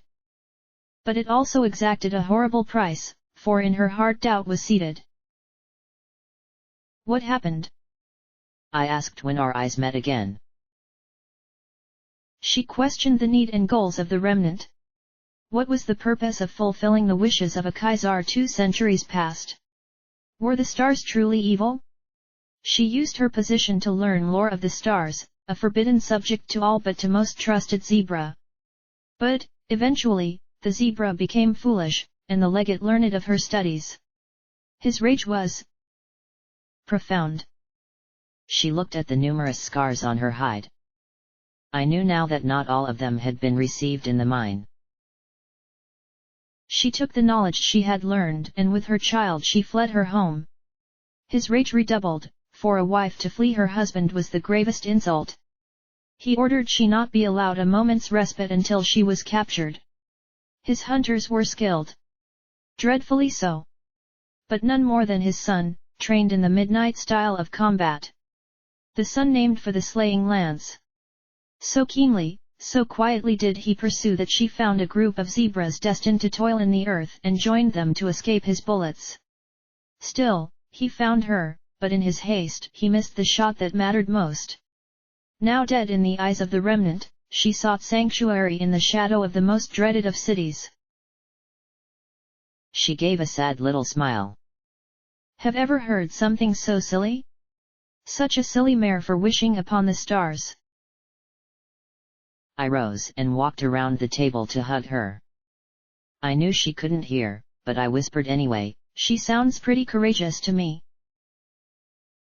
When we parted, I asked quietly, "Why do zebras hate Hoofington so much?" "I mean, I hate all the things that happened here 200 years ago, but that was ponies messing stuff up. What's the zebra angle?" She shivered. "To explain that, you must know of the Eater of Souls."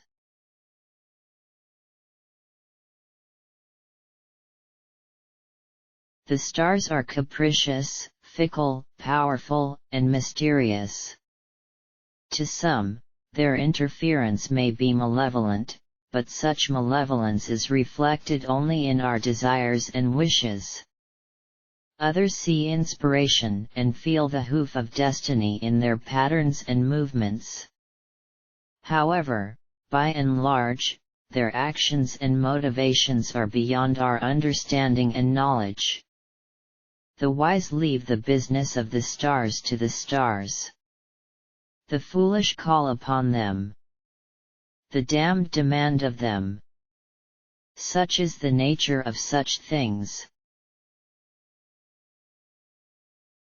But there are stars who are malevolent. Stars evil and cruel, who are cast out from the skies to turn into hard and crushing destruction. When they strike, their destruction is absolute. Their wrath and poison are unimaginable.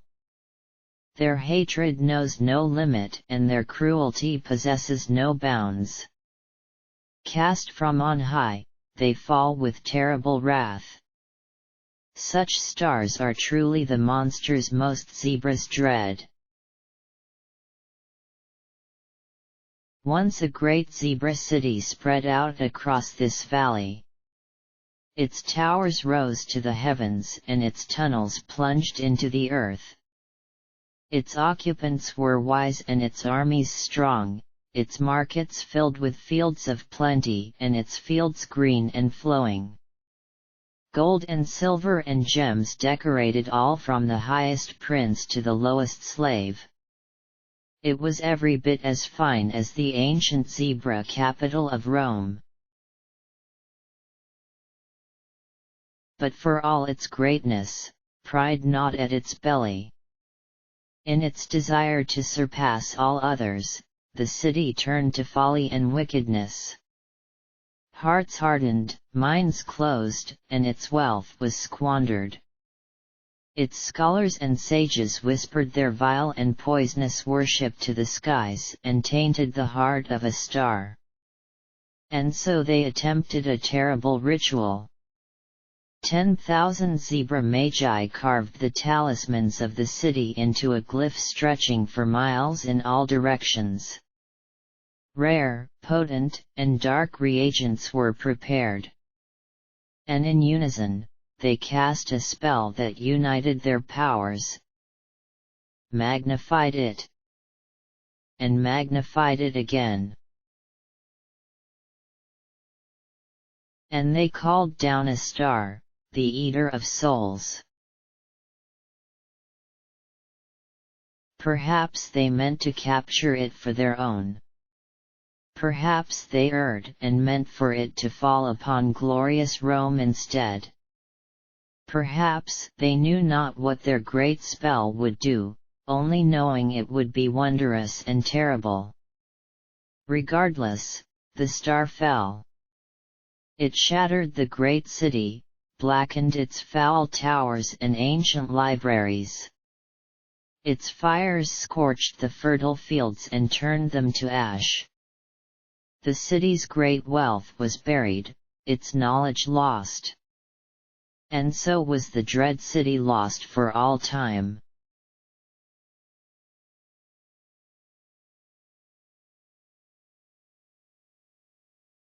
The candle on the table had burned low by the time she finished, casting flickering orange light over Sakashi's face. Or so we thought. When ponies came to this land, we tried to warn them of the star's evil. We told them that fallen stars only sleep within the earth, not lie there dead, and that which sleeps may dream. They would not listen. And so they built a new city atop the old. And so they repeated the folly of the old. You really think there's a fallen star under Hoofington? I asked softly, feeling a little skeptical. She smiled. I know ponies do not think so. Ponies do not believe in curses, hexes, and zebra hocus pocus. They dug and searched, and though they found the bones of the star, they thought them little more than rocks. But dark things are ever associated here. It was here Nightmare Moon rose to challenge Celestia. Here the long night was darkest. Here where the great towers rose and the great battles were fought. And the towers stand still, a headstone to the land that was slain in its war. It makes for a good story, I admitted, but it's not proof. She shrugged helplessly, her smile sad. How do you prove a story from so long ago? So why would the remnant be looking for meteorites? Perhaps he simply wished to dispose of them. When we find bones of the stars, we hide them in deep caves, bury them in desolate deserts, or sink them far at sea. It is a great honor for any zebra, she said matter-of-factly. Still, I'd bet my itchy mane it had to be something else. I groaned, burying my face in my forelegs. Do these stars also produce horribly convoluted plots and mysteries that are supposed to be solved by the most immensely unqualified ponies in the world? I asked as I looked at her plaintively. She reached over the table and patted my head in consolation.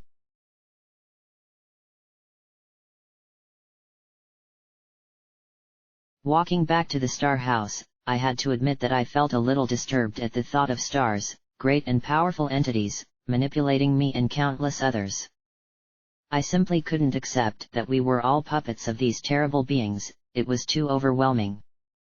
Fate was something I simply couldn't accept. Was I fated to kill 99? To wander the wasteland with EC-1101 on my leg?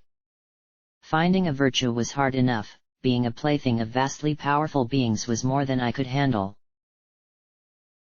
Sakashi had told me that the Crusaders had left a path through the minefield up to the house, so I headed to the little gate in the makeshift barricade by Chapel's chapel.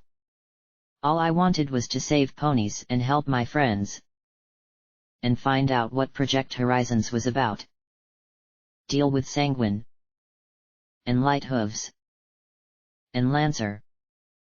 And now Fallen Stars too, apparently. It made me want to stick my head in a hole and scream. Then I heard a suppressed giggle. It wasn't the giggle itself that caught my attention, though, so much as who it sounded like and the fact that I had never expected to hear it from him. Carefully, I trotted to the corner of the chapel and peeked around behind it. Yes, P21 and... oh my! Priest and P21 sat together in each other's hooves, the smaller blue pony resting his head on the black unicorn's shoulder. It wasn't just that they were cuddling that was shocking, though, it was the smile on my friend's face. "This is nice," he murmured. "I haven't felt like this happy in a long time." "You deserve some happiness. All of you do," Priest said softly. "I don't," P21 murmured as he reached up to touch his neck. Priest silenced him with a kiss that turned his whole face red. I started to pull away, but what I heard next made me linger. "Do not start talking like Blackjack. You both deserve to be happy. It makes me want to thump you both when I hear you talking like you don't," Priest said firmly. P21 flushed and touched the scar around his throat again. "She saved me. She keeps saving me. Every pony does. Over and over again." He closed his eyes. "I can't understand it. I'm not her. I'm no hero trotting around the wasteland. I don't even like most other ponies. Sometimes, I feel like I hate every pony in the world. Especially her." He pressed his face into Priest's neck. "Especially me." Priest didn't recoil or pull away but simply held him. "I'm glad she did. I like you, P21. You're serious and you're focused and so determined. And you have a lot of reasons to be angry with the world. I hope that I get to give you the kind of love and attention a pony like you deserves." He sighed gently. "You have no idea how hard it is to see so many ponies you want to desperately help, but know that they're just going to finish their pilgrimage and rejoin Celestia." P21 looked towards the bridge a little longer than I liked, but then he shook his head. "No, I don't think I'll do that now." Then he pulled away and gave the black unicorn a little smile. "So, if you like bucks, why?" He gestured vaguely in the direction of Star House. "You mean are lost? I was barely older than a colt and an older, powerful mare took me into her bed. And she was like you. Confused and hurt. So there was no way I could tell her no. I won't say it was forced, but she was the first mare I was ever interested in. And the last." "Okay. That was my cue to go." "Not even Blackjack?" "Or stay." "Damn it, P21. Why'd you have to ask that?" "No. No offense to Blackjack, but I could never be in a relationship with her. She's far too self-destructive," Priest said gently, but with a firmness that made my butt hit the floor. Another kiss, and I started to creep away, face burning in embarrassment. I definitely didn't want to hear any more. Then, "Do you like Blackjack?" I dashed back as silently as a zebra, poking my head around the corner to peek at the pair again. Okay. Maybe I should hang around a little while longer. Just in case. I bit my left foreleg just to make sure I didn't speak as my ears twitched. He couldn't. He wouldn't. "What's not to love?" P21 sighed. Habazawa. "She saves ponies. She'll save the entire world if she can. I can't even make it on my own for 10 minutes." He closed his eyes. "I just wish I didn't hate her so much." That made my blood chill till I heard him choke and he curled up a little. "I just wish I understood what I was supposed to feel. I'm used to hate. I hate so damned much. And I feel horrible for hating my friends," he said as he pressed his face to Priest's neck. The black pony hugged him gently. "I'm such a bad pony. And she's so good it hurts. But she killed him, though. I should hate her. Shouldn't I? You can't forgive and love some pony who killed some pony you loved. That's messed up." Then priest calmly looked right at me. My eyes popped wide in shock and embarrassment. But he slowly shook his head with a little smile. The first step towards healing hatred is admitting it. Get it out of your system. Don't let it fill you up until you're drowning in it. You feel what you feel. You do what you do. And you don't let fear, shame, and hatred control you. He stroked P21's mane. I'm sure you can tell her how you feel. But P21 clenched his eyes and shook his head. I can't. Not to her. Not till I can look at her without wanting to kill her. Not till I can. Without feeling shame. He said softly and trembled. She saved my life, and a part of me still wants to kill her. He cringed as he curled up against Priest. What is wrong with me? Priest just patted his back. You're in the hoof, P21.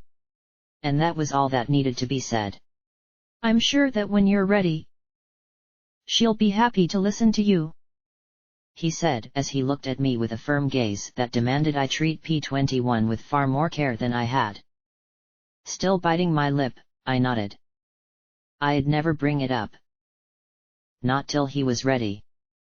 Priest sighed, stroking his mane as he looked back down at the buck in his embrace. P21 sniffed quietly as he looked up into Priest's eyes and Priest gazed back. He told me that meeting me was the luckiest day of his life. I know the feeling, Priest said softly. And once more, their lips met and their eyes closed, Priest's in kindness and P21's in desperation. I was pretty sure that that was my cue to leave. I trotted silently away.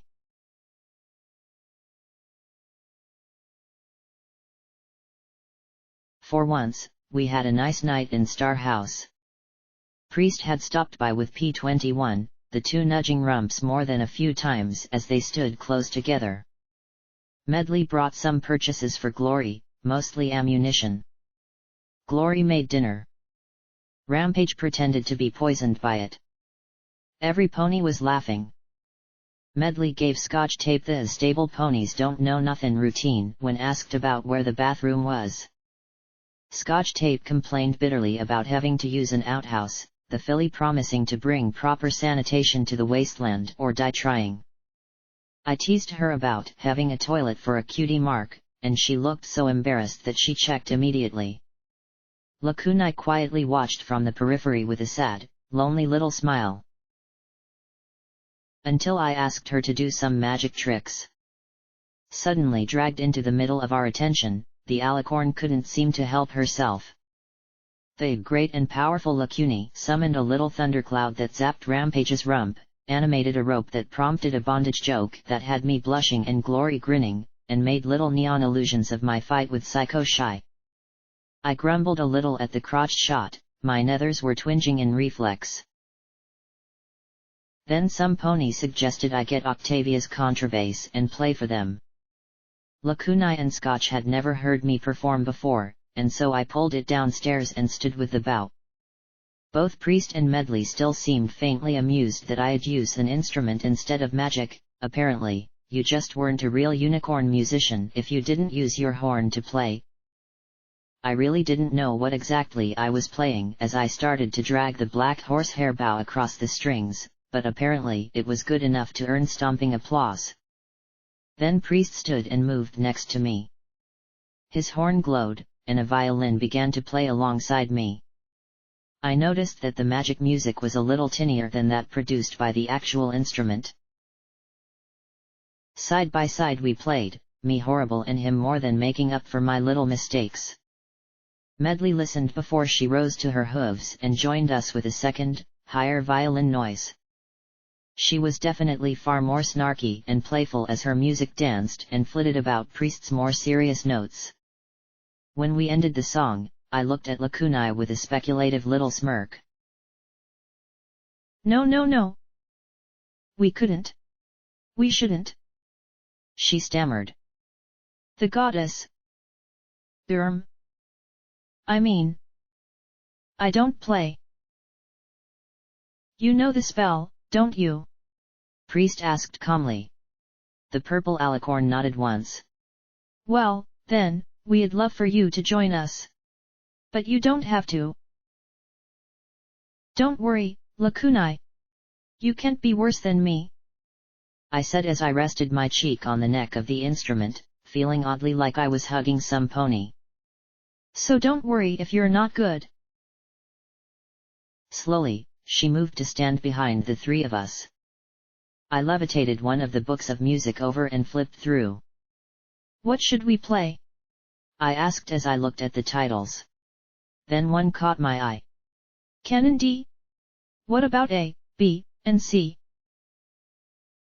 A fine choice, Priest said in approval. Oh, yeah. That's one of my favorites. Won't be the same without Sonata's kazoo, though. Medley added. Yes. I know it well, Lakunai whispered solemnly in our minds. I took a deep breath as I gripped the bow, looking at the music.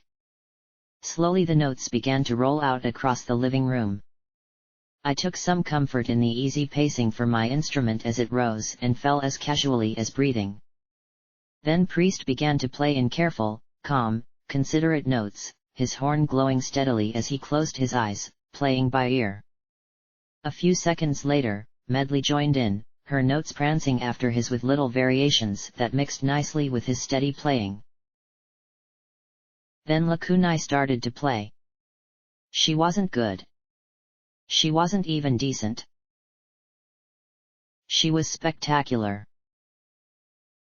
Her violin, sounding deeper and richer than the other two, rolled out beneath Priest and Medley in a sweet, sad melody. With Priest and Medley, we heard music. With me, we heard noise that might have been mistaken for music. What rose from Lakunai's horn was pure soul. As she played, I imagined a little purple alicorn sitting all alone, playing the only instrument that gave her joy. Lakunai had said parts of her were missing. I'd eat my tail if this wasn't one of those parts. Lakunai, alicorn or not, was a musician. I was sure of it as our four notes blended together into one whole. The contrabass hit the 8 notes with regularity, providing the foundation for the other 3. Harmony. It might not be honesty, kindness, laughter, generosity, or loyalty, but as sure as the stars in the sky and overhead, it was magic.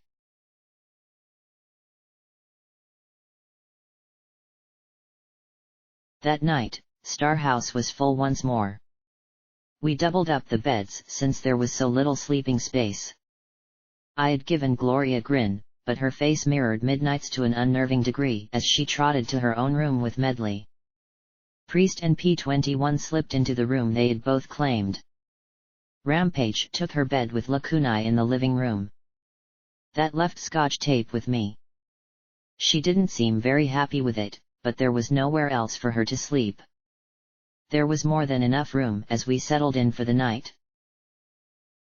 My dreams were normal, full of chlorine and screams, rooms full of foals with a softly singing lullaby, and a hanging friend. I wasn't sleeping on exhaustion, so every few hours I woke, looked at the sleeping Scotch tape, and drifted back to sleep. Once, I woke to her crying in her sleep, patting her shoulder softly as she called out for her mommy in her dreams. Then I woke to a very unexpected sensation of warmth on my side. I smelled the ammonia smell and jerked almost completely awake. Scotch tape blinked as I floundered. I breathed more heavily than I had while getting shot at by Lancer, my heart flopping like a giant leech inside my chest.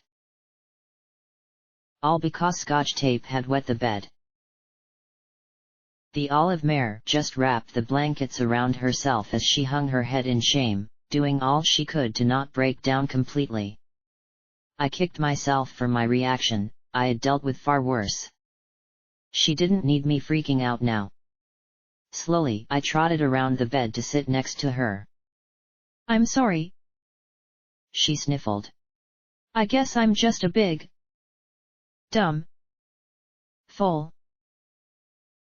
she muttered as she shook. I hugged her close. No. You're a filly that's had horrible things happen. That doesn't make you dumb or a baby, I said, repeating almost word for word what had been said to me. She let out another sob as she broke down, vomiting out all the pain she had been trying to hide. I miss her so much. I miss them all so much, she wailed into my chest as she held me tight in desperation. I sniffed softly, my tears slower and more practiced. I do too. I dream about them every night. It took about 10 minutes for her to calm down. I'm sorry. I thought I could be tough. Not a crybaby. Peeing the bed, she said in disgust. Hey, it could be worse. You could have been me. I wet the bed till I was almost as old as you.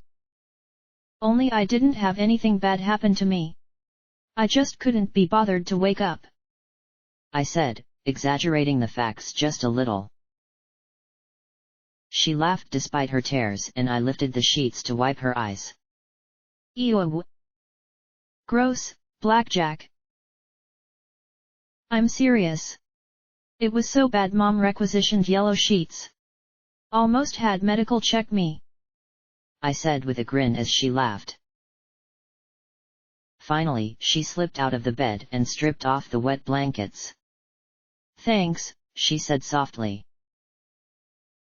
We're all damaged, Scotch. All of us. Even Priest. Probably Medley. You don't have to pretend like you're the only pony in the world too tough to be messed up, I said as I bundled them up with my magic. Quietly, we trotted downstairs to where Lakunai was mending the rips and tears in her dress. She could teleport, shoot magic arrows, shield herself, use a minigun, play beautiful music, and so? What couldn't she do? Apparently laundry. We found a bucket in the closet and filled it with some detergent and water, my magic scrubbing and rinsing the sheets clean with water from the pump behind the house. We had just finished as the others woke up. Glory looked at the sheets in confusion. Isn't it a little early to be doing the wash? She asked as I strung them out on some low-hanging branches. It'd be a miracle if they ever dried in Hoofington's weather. Scotch tape flushed as she looked away. Glory looked at the olive filly questioningly. I took a deep breath, trying to think of something to say. I wet the bed, I blurted. She blinked in shock. Terrible. Absolutely terrible, I added, going more and more red as Glory just stared. I think the mattress might be destroyed. You what? Medley said from the doorway, her eyes going round with glee. So much for last night earning me some respect or bonding from the chartreuse filly. She raced towards chapel, laughing. If only I had Taurus rifle. I could claim it was an accident. A terrible accident. You know you shouldn't drink so much before you go to bed, Glory said, adding, and always make sure you go potty before going to sleep if you think it'll be a problem. I was pretty sure my hide matched the red in my mane. What's going on? Rampage asked as P21 and Priest stepped out as well. Oh, sweet Celestia, would it ever end?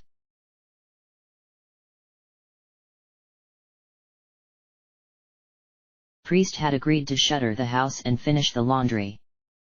Of all my friends, he seemed to have guessed the truth, but if he had decided to keep it to himself. Well rested and restocked with food and ammo, we were ready to take on the tunnel. I expected it to be dangerous. I expected it to be dark and creepy. I hadn't expected it to be huge. The tunnel was wide enough for 4 tracks to disappear into the earth and high enough that even Glory didn't appear too claustrophobic. Hanging overhead were immense winches and cables that still remained taut despite the rust and corrosion. An entire freight train loaded with heaps of rusting crates and boxes was still connected to the apparatus, kept from plunging down the steep grade into the earth by what looked like solid rust. "What were those for?" Glory asked as she looked at the cables overhead. "Probably to help the freight trains up and down the grade into the tunnel," P-21 said as he pointed down into the musty depths. The walls of the tunnel had been painted a noxious green, and over the entrance were the words Huffington Industrial Access Tunnel No. 1. Restricted area. Beneath that, protected by Aegis securities. P-21 pointed at the hulking engine at the end of the train. "That doesn't look like the steam locomotives in our books." "It's not," Rampage said as she trotted past the immense vehicle. "At the end of the war, almost nothing used coal besides the power plants. This probably used a spark generator to power the train." "I wonder how train flats from Brimstones made it through here if it's so dangerous," I muttered. "Oh, that's simple. Ride down into the tunnel without brakes and throw a few slaves off to feed the ghouls. Works every time, I've heard," Rampage said with a mirthless smirk. "Getting through the tunnels is tons easier when you've got some acceptable casualties with you." "Bottle Cap says that Dusty now just stops at the tunnel and hoofs everything over to Chapel. She's buried in business now. They don't even try the tunnels anymore," Glory added as we slowly trotted down the steep tracks. I wondered why they didn't use a gentler grade. Great, another addition to the millions of questions I'd likely never the answers to. Maybe Rover knew. The subway tunnels had been a mess of broken trains, crackled walls, and collapsed concrete. In comparison, the Green Line was almost completely intact. The concrete didn't show the slightest bit of cracking, and even the metal surfaces showed barely any corrosion. There was far less rubbish down here, too. There was the occasional tin can or barrel, but for the most part the trains sat silently connected to taut cables, waiting for the control or command to get them moving again. When the grade flattened out, we moved through an immense green switchyard beneath the earth. A low thrum surrounded us, and I could feel a dry, warm breeze blowing from deeper down. "It still has power," Glory marveled. "We could do so much with Huffington. You know? If the radiation level's not too high and we could solve the enervation problem, we could do so much for Equestria." "But where does the power come from?" I asked as I looked at the green lights set in the ceiling.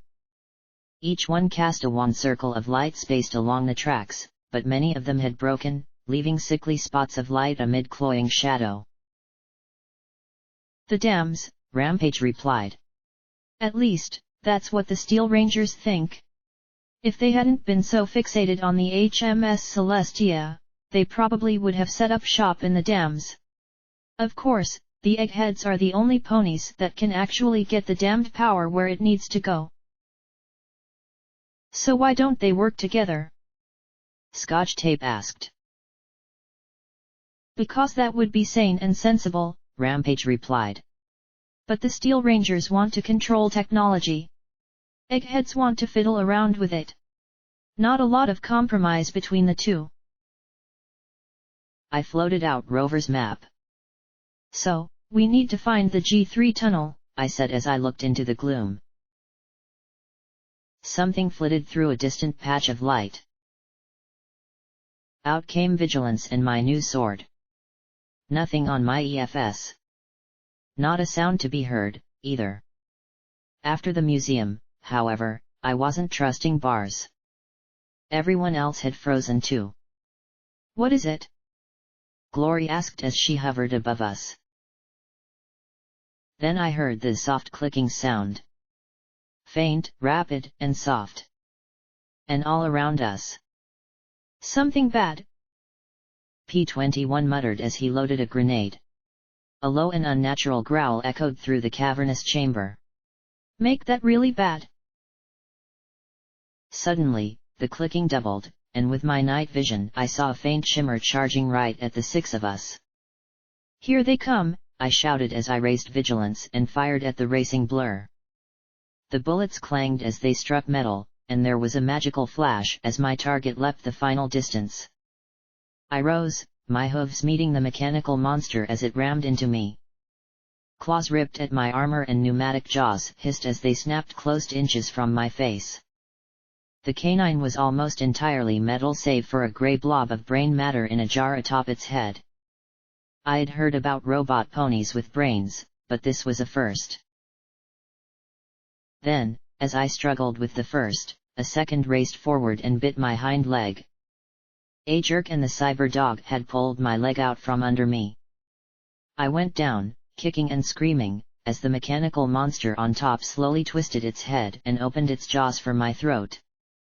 All around me, my friends opened fire as more and more of the cloaked robots appeared and attacked. Green lightning flashed from the robot's glassy dome, and my vision blurred as the world twisted around me for a moment. It was all I could do to magic its jaws apart. Then Scotch Tape jumped on its back, squeezing tight with all four hooves as she beat on the dome with a wench clenched in her jaws. The dome cracked, popped, and finally shattered as she pulverized the grey wad with the end of her wrench. The dog gave a spastic jerk and tumbled off me. I sat up and my horn flashed, 3 magic bullets shredding the transparent brain casing of the other one.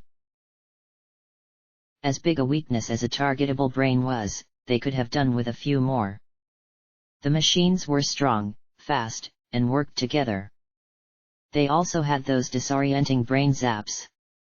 When not engaged in combat, a blue talisman in their chests would flare and they'd disappear. Glory and Lakunai fought together side by side, Lakunai strafing the open areas around us and Glory sending emerald beams of death into any shimmers that appeared. I worked with Scotch Tape, more shielding the filly than I liked to admit. I wasn't going to have another scuttle on my conscience. Rampage freely engaged 3 or 4 of them at a time, ignoring the friendly fire from P-21. After his grenades hit, she mopped up what was left as her own injuries healed. "Why are you Nung grinning like that?" Rampage asked the blue pony.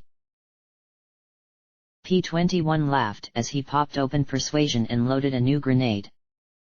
"Oh, this is very therapeutic." Then 4 of the cyber dogs fell upon Glory and Lakunai. I had no idea if they had jumped or could run on ceilings. One of them clamped its jaws down on Glory's wing and began to pull. The jaws worked, chewing and crushing the appendage as she screamed and tumbled. Lakunai teleported 10 feet up, leaving the cyber dogs to crash beneath her. The minigun swiveled down and blasted at the fallen canines, eroding them with a pillar of fire and bullets. Then 2 more glued to the support pillars raked the alicorn with their brain lightning. "Glory!" I shouted as I raced to her, slipping into sats to blow the dome off the cyber dog. It died with its jaws clenched on the wing. "Hold still!" She grimaced with pain as she trembled beneath it. "I'm not going anywhere." I tried to pry it open with the sword, but it wasn't moving. "Scotch! I need you!" I called, returning my attention to the fighting. The olive filly raced up with 2 snapping at her flanks till I split one dome with the sword and blasted my last 3 rounds into the dome of the other. "Free her, quick!" I said as I shoved the second one away. It wasn't quite getting the message that now it was supposed to die. As Scotch Tape worked, I saw things weren't going well. I had no idea how many of these things there were. Dozens? Hundreds? Thousands? P-21 was trying to use the heavy barrel of the grenade launcher as a bludgeon, his shoulders bleeding from clawed lacerations.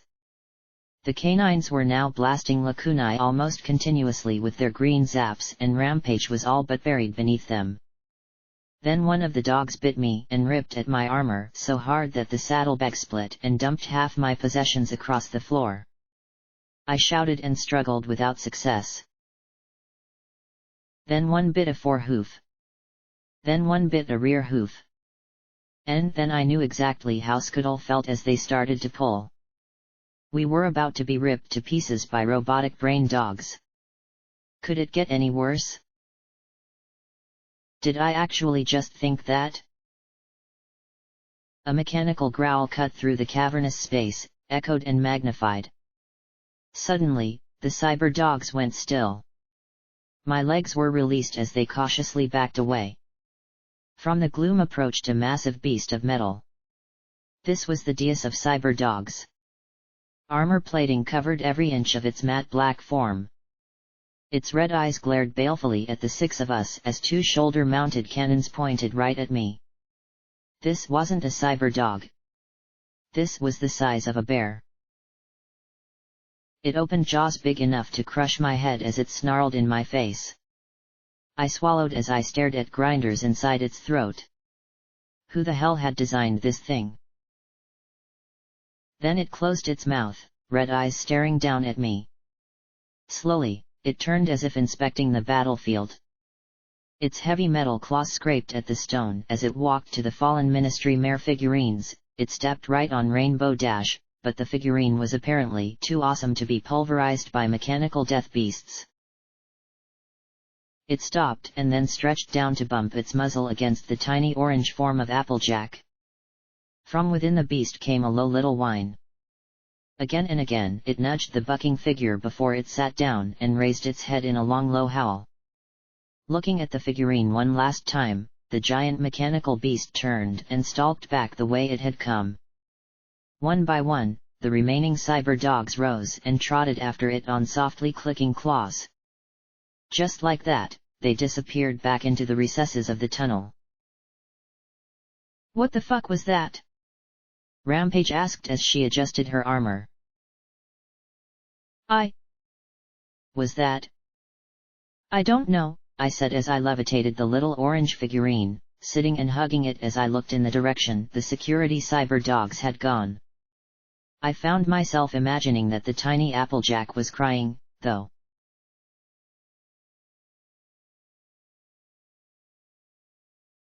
We found the tunnel we needed, moving quickly and quietly along the wide open space. There was no debris blocking our way, which also meant that there was no cover. Twice turrets dropped from the ceiling above to rake the tunnel with flashing pink bolts of disintegration magic. Without cover, we had only moments to destroy them before they destroyed us.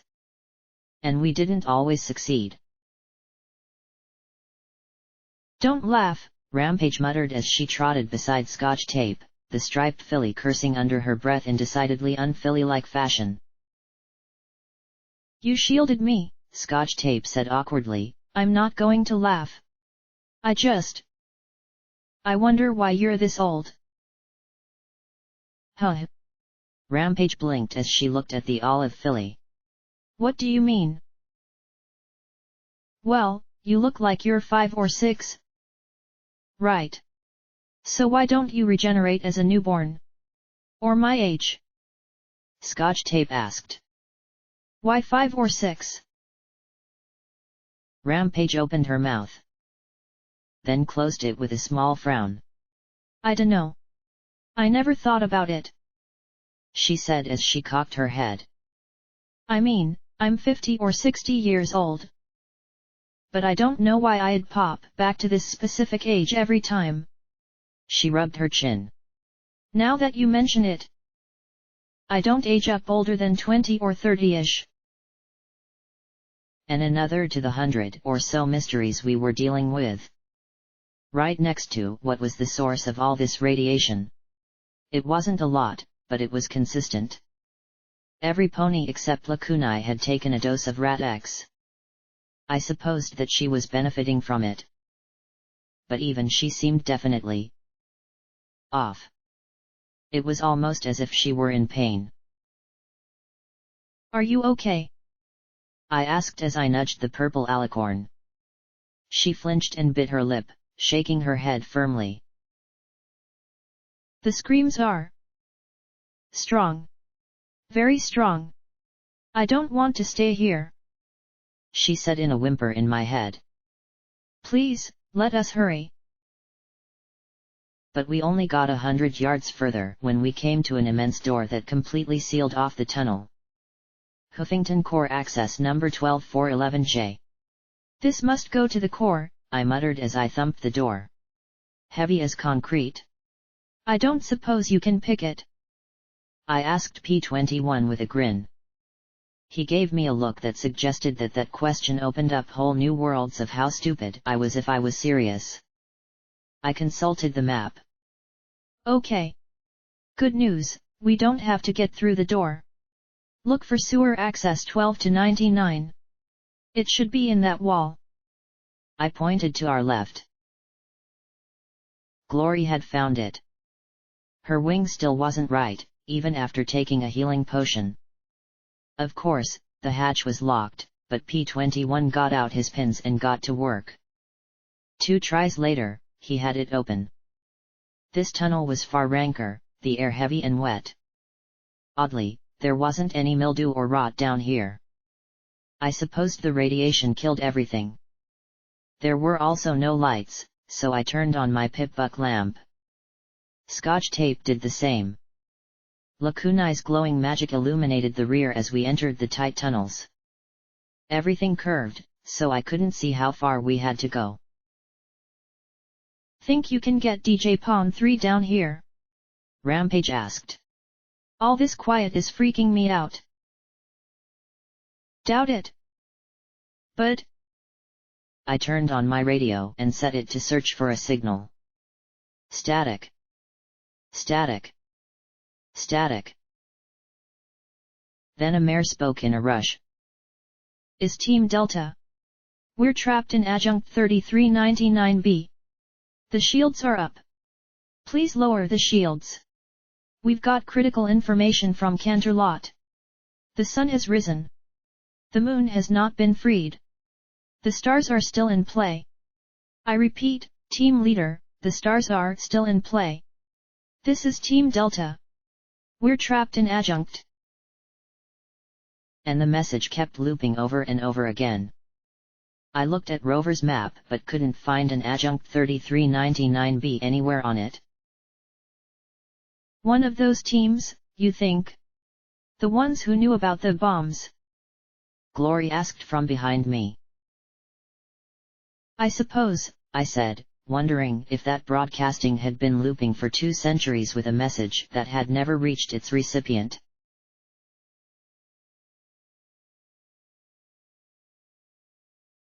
I think we're lost, I muttered after half an hour.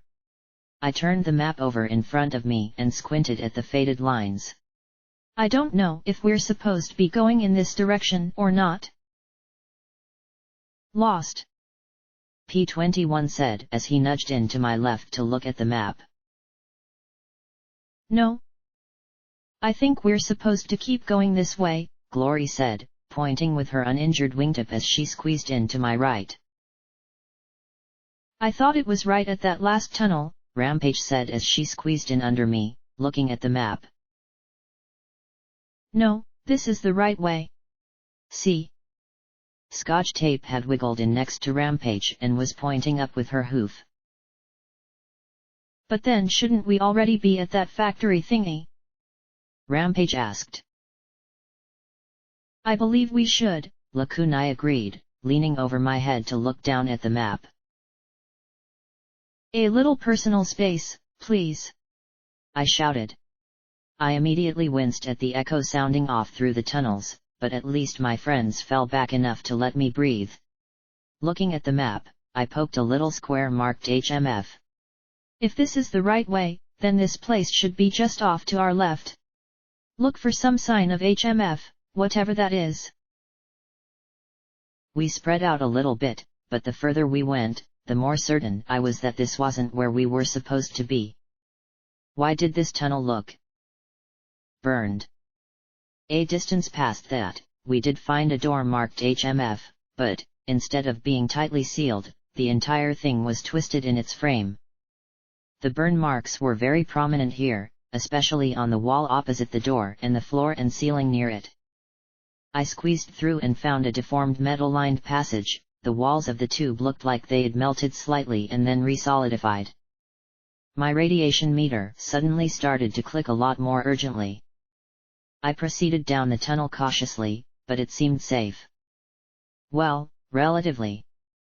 Nothing down here but drip-a-looking metal. "Come on through," I said, peeking out. I helped the others squeeze through, and then only Lakunai was left outside. I looked expectantly at her, but she took one look through the gap and flashed through to the far side. I looked at her, the gap, and then at her again. Okay, yes, expecting her to squeeze through that was not one of my better ideas. The alicorn immediately took a deep breath and smiled blissfully. "Oh, this is better." I took one look at my radiation meter spiking and swallowed. "Yeah. Better." I shared a look with the rest of my friends and we immediately took another Rat X. We advanced down the passage and found. It looked like something in another chamber had half blasted, half melted through the tunnel's wall. Twisted debris had been melted into the walls, and the floor was covered with what looked like hardened flows of mixed liquid metal and rock. The tunnel continued a bit farther to a short flight of stairs leading up to a heavy door, but that had melted into its frame. If we wanted to continue, we'd have to go through the hole. The hole looked like something a giant bullet would punch in a metal target, except that whatever had done this had blasted through rock and 2 layers of metal. On the other side, there was a drop to the floor, but there was enough congealed molten ruin for us to scramble down. The room was one massive pile of slag. Whatever had happened in here, it had melted every surface into a frozen landscape of dripping metal. Blackened steel stalactites dangled down above us, and we had to take care not to step upon or trip over lumps and spikes extending from the floor like alien and dangerous works of art. In the very center of the mass was a large hunk of cracked, blackened rock. I looked up at the ceiling, but there didn't seem to be anywhere the rock could have fallen from. "What the hell is this place?" I asked as we spread out a little. There were red bars in my vision in all directions, but for all I knew they could be above, below, or through solid rock. Still, I gestured for every pony to have their guns ready. "Some place bad," Scotch muttered, drawing her wrench. I couldn't disagree. There was a runny doorway, sense door, in the side of the room. Behind it was a stairway leading up. Fortunately, the stairs had been dug as a tunnel rather than built in a vertical chamber and were still mostly intact. At the top was a room full of fried terminals and scattered scrap. One wall of the room had what looked like large windows in it, but blast shields had lowered over them and been melted through. Now the twisted voids looked out on the room we had just come from. Burned-out talismans and crystals were in abundance. Whatever had happened here, it hadn't been good. There was a door in the wall opposite the windows. On the other side, 2 identical-looking metal corridors led off at angles. The damage here wasn't as bad. These looked more like the entry tunnel I had squeezed into than the liquefied blast chamber. At random, we picked left. At the tunnel's midpoint was a melted-shut metal door that was probably the one leading to the tunnel we had entered through, and at the tunnel's end was an intersection identical to the one we had found outside the melted chamber. This once terminal-filled room was more intact, though, and had a large number 5 painted against the far wall beside the observation windows. Sooty ash and burned bones lay everywhere around the observation room, but the chamber beyond the windows wasn't burned at all. In fact, except for the glass of the windows, everything in the room on the other side, including the large grey rock in the middle, looked as if it was covered in frost. "Hey, this one is still active," P21 said as he sat before one terminal and started to type. Then he frowned. "Okay. Definitely going to take a while." "Do we have a while?" Scotch Tape asked as she looked at her own pip-buck. "Let's look for a way out while he works. Scotch, can you give him a hoof?"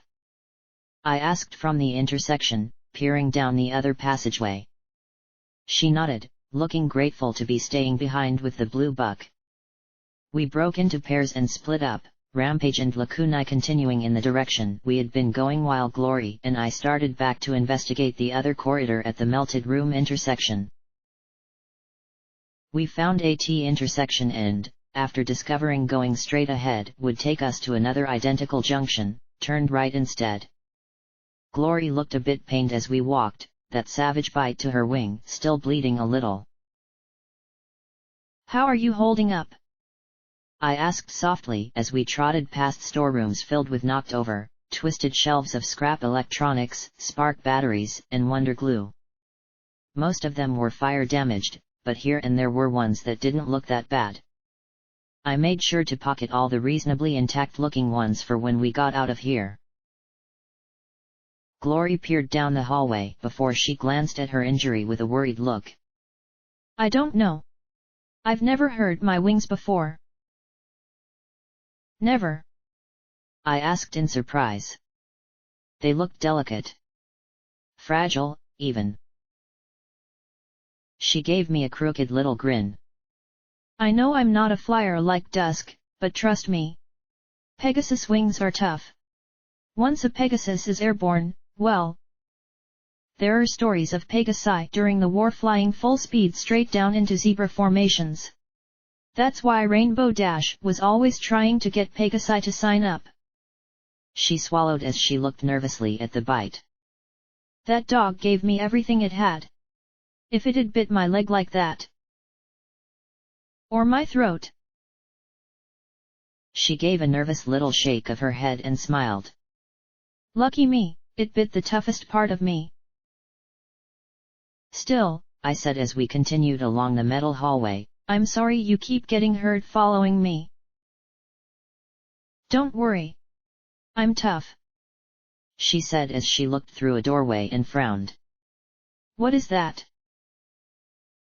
It was another mostly intact monitoring room, this one lit with a strange, sharp arc light glow. Side by side we moved forward, me with my slug-loaded shotgun ready while Glory hovered above with a look of sharp discomfort. The lights weren't just sharply defined. They were moving. And what a coincidence, the red bars moved with the light. Step by step, I shuffled closer, and... Was that a unicorn? It might have been a unicorn once, but its flesh had melted away and left only the glowing skeleton. Its tattered and burned uniform still hung on its brilliantly glowing bones, a nimbus of glaring white light was emanating from the skeletal remains. They didn't walk so much as hover silently over the ground as the light flickered around and through them. They looked more like milky crystal than bone. The thing looked right at me as the green glow within its sockets flared. "Oh, fuck this." I entered Sats and blasted 4 rounds into its skull. Shining bone and tattered cloth exploded around it. It let out a scream so high it was almost beyond hearing but nearly floored me in pain. The bones flickered and went dark, though, and the skeleton collapsed in a shattered heap. Too bad it wasn't alone. 2 more floated into view, and from the horn of the first a line of distortion wavered through the air and swept across the passage. It had absolutely no effect on the walls, my barding, or my flesh. It did, however, shatter every bone in my legs as it passed through me. I fell into a screaming heap, tears running down my cheeks as I fired round after round into the floating skeletons. Glory's emerald beam seemed far less effective than my crude but brutal shotgun slugs. I lunged to the side, feeling the broken shards digging into my flesh as another distortion beam sliced vertically past me. The second one shattered in a shower of bone, and finally our combined shots transformed the third into a heap of glowing ash. I lay on my side, feeling 4 crippled limbs sag against the floor. "What was that?" Glory asked as she pulled my barding aside to look at the smooth, uninjured skin and the broken bulges beneath it. "I don't care, so long as we can kill it," I groaned as I lay back.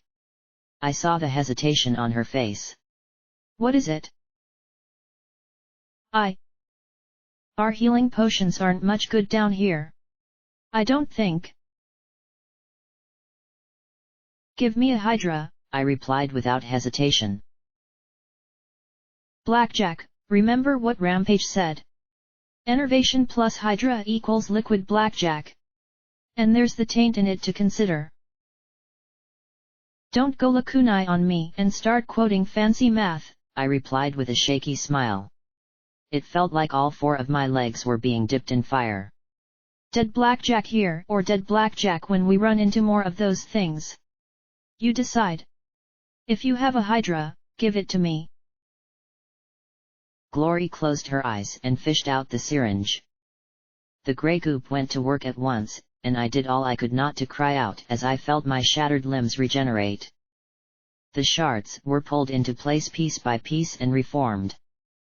Oddly, the pain suddenly slackened to a dull ache, and I blinked as I rose to my hooves. Was it just me, or did I actually feel good? Huh. It looks like that did the trick. It doesn't hurt? She asked in confusion, and I shook my head. She didn't say anything else, but she looked troubled as I walked to one of the large observation windows. There was an odd rainbow glow shining through it. The chamber beyond wasn't melted at all. At the center of it was an immense diamond as large as a pony's head and shining with a corona of light. Arranged about it in an almost a perfect ring were a dozen unicorn skeletons. 4 more trotted around, moving as if checking the equipment along the periphery. I didn't think that any of it looked functional, it was as if the bones were simply going through the motions. I glanced at Glory and forced a grin. Let me guess. That's just a really big gemstone and has nothing to do with all the spooky glowing bones, right? Glory shook her head. No, I think it's a direct cause, Blackjack. I resisted the urge to face Hoof. At her next words, I found that very easy. I think that's a mega spell chamber. What? I shouted. Then I clasped my hooves over my mouth, but it looked like the bones down there still hadn't noticed us. That's a mega spell. What idiot puts mega spells under a city? Glory nodded. I've seen diagrams in textbooks. The spell matrix amplifies a spell exponentially with every unicorn that's channeling the spell. The diamond is sort of like a giant spark battery, it stores the spell until it's triggered. Or the storage framework destabilizes, they don't last that long usually. She added with a curious and worried look at the chamber below, which is why fully staffed bases like this had to be built. I frowned as I looked closer at the circle. I had seen something like this before. When I was inside Stonewing getting fused with a cockatrice. Over the glare I could barely make out a magical symbol floating inside the huge diamond. That glyph is a representation of the stored megaspell's effect. Effect? I thought that they just went boom. I said with a little frown. Well, there were megaspells that exploded. The very first weaponized mega spells were ignition spells amplified by 1,000,000, like lighting 1,000,000,000 candles all at once. But there were tons of other mega spells developed that were a lot more insidious. Like one that was supposed to make every zebra in an entire city want a worthless rock to the point of killing each other. Or one that was supposed to transform everything in its volume of effect to water. I understand that one mega spell actually was supposed to make every zebra affected swap sides and be loyal to Princess Luna. I shivered at the thought. Mass mind control. Yay. Glory gave a wan smile. Better than killing them all, right? I wasn't exactly sure about that. Glory looked pensively at the room below for a moment. This spell shouldn't have stayed stable for anywhere near this long. I think that when it started to degrade, it probably animated those bones, and they've been restoring it since. It's a feedback loop. Wow. You know, I think I like the tunnels of Hoofington even more than Hoofington itself. We really should bring every pony down here for tours. I said as I backed away from the window. Knowing my luck, I'd sneeze and set it off. Don't be ridiculous, Blackjack. This place is far too hazardous for. She caught my arched brow and smile. Ah. Right. Could you please warn me when you're going to be sarcastic? She asked, hanging her brow and looking a little sheepish. Of course not. That'd ruin the fun, I said with a chuckle. Then I heard the faintest whir. For a moment, I thought it was just a fan of some sort working, but then a sharp-eyed pink party pony poked my brain and pointed out a camera no bigger than an apple set in the corner. And as I moved towards the exit, it tracked to follow me. Somehow, I doubted that it was Spike.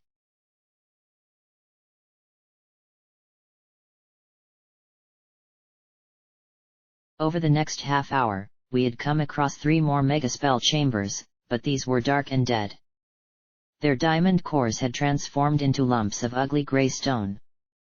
We had also come across several more unicorn remains trotting about their business. One lot's horns fired pink disintegration bolts that nearly had me turned into a pile of pink goop. Another, to my infinite chagrin, fired powerful magical bullets at me in a near-exact copy of my own signature spell. That just wasn't fair. And every camera we passed followed us. There was other fun, too. Protective ponies and turrets happily opened fire the moment they could target us. I had to admit, getting attacked by a table was a little weird, but Glory had reduced it to emerald dust before it had rammed into me. Neither of us could figure out how or why it had suddenly come to life. Finally, we came to what looked like a large control room of some kind. Ministry of Arcane Sciences Huffington Megaspell Facility was written over a large emblem of a unicorn in profile against a starry sky. It had the same charred look as most of this place, not melted, but definitely not what I'd call intact. A massive monitor covered one wall, the screen blackened and slightly warped but still displaying an image. A map. There. Look. That's Huffington, Glory said as she pointed at a little moat along a river. To the east and south were all kinds of other names, few that I recognized. The entire map was covered in transparent blotches of different colors. Most were green or pink. Who marked up the map? I asked with a smile as my eyes looked at the names. Canterlot, Manhattan, Philadelphia, Rome. Slowly, my smile faded and my eyes widened as comprehension dawned. Megaspell targets. Balefire strikes. Glory breathed softly. Not dozens. Not hundreds. Thousands. Tens of thousands. They crawled over the map like a fungus, peppering more of the world than I could have ever imagined. In that map was reflected the insanity of 2 races unable to stop themselves from mutual annihilation. In that map were the deaths of tens of millions of ponies, zebra, and other creatures swept up in their conflict. What have we done? The little ponies inside me couldn't answer that. Blackjack. Glory. Rampage squealed as she charged into the room. A somber-looking Lakunai followed her at a more sedate pace. We found the way out. It looks like it leads exactly where we're supposed to go. I breathed a sigh of relief. Good. Let's get the others. Then Lakunai said softly inside my mind, shouldn't you do something about all that blood? Blood? What? But my words failed as I looked at my 4 hooves. The black material between the plates glistened wetly.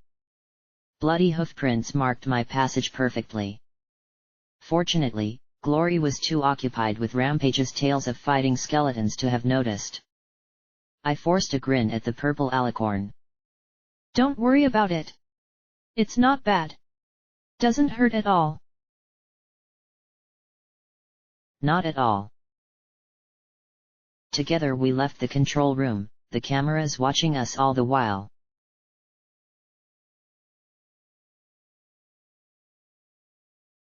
Meeting back up with P21 and Scotch tape, I transferred what files remained on the terminal to my pip-buck so we could get out of here.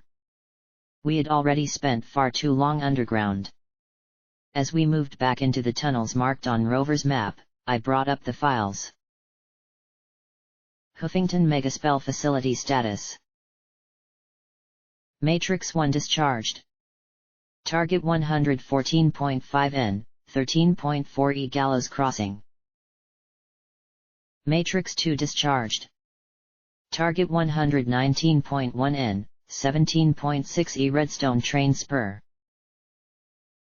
Matrix 3 discharged. Target 103.9 N, 19.2 E Grey Ridge. Matrix 4 discharged. Target 140.0 N, 17.8 E O Combo. Matrix 5 discharged. Target 112.1 N, 4.5 E Long Run. Matrix 6 Emergency Error. Emergency Error. Emergency Error. Matrix 7 5% charge remaining. Target not selected. Matrix 8 100% charge remaining. Target not selected. I sure hoped that the one glory and I had found was the 100% one. I dropped to the next file. There was a lot more corruption, but I managed to find a few more bits of information. Spell Matrix 5 details, refrigeration. Error. Data corrupted. Spell Matrix 6 details, combustion. Error. Data corrupted. Spell Matrix 7 details, come to life spell. Error. Data corrupted. Spell Matrix 8 details, error. Data corrupted. Error. Data corrupted. The last bit of useful information was a simple list. 18.41.99 Huffington Defensive Alert issued, auth. General Storm Break. 19.05.23 Martial Law issued for Huffington Region, auth. General Storm Break. 19.15.10 Stable Tech Emergency Broadcast Assist, Huffington Region, auth. Stek VP Scootaloo. 19.26.11 Redoubt Priority Evacuation issued, auth. Error. 19.45.32 General Emergency Evacuation issued, auth. General Storm Break. 19.50.54 Megaspell Release issued, auth. Princess Luna EC 1010. 19.51.01 Spell Matrix 1, discharged. 19.53.08 Spell Matrix 2, discharged. 19.55.19 Spell Matrix 3, discharged. 19.57.49 Spell Matrix 4, discharged. 19.59.28 Spell Matrix 5, discharged. 19.59.35 Huffington Defense System activated, auth. General Storm Break. 19.59.59 Emergency Shutoff Override issued, auth. General Storm Break. Error. It looked like trying to raise the shield to save the city while firing off mega spells wasn't the smartest of moves. I could barely imagine the chaos, trying to give warning, trying to fire back, trying to defend themselves from the falling bombs. And something bad had already been brought here by the zebras. Some weapon that had killed every pony in the city. Or Sakashi was right and an abomination from beyond the stars did it. Great. Now I really loved being down here. One thing was certain, the longer I was here around Hoofington, the more I wished that the balefire bombs had destroyed everything. This place had so much creepy history that it felt like the city itself was just waiting to finish killing every pony off.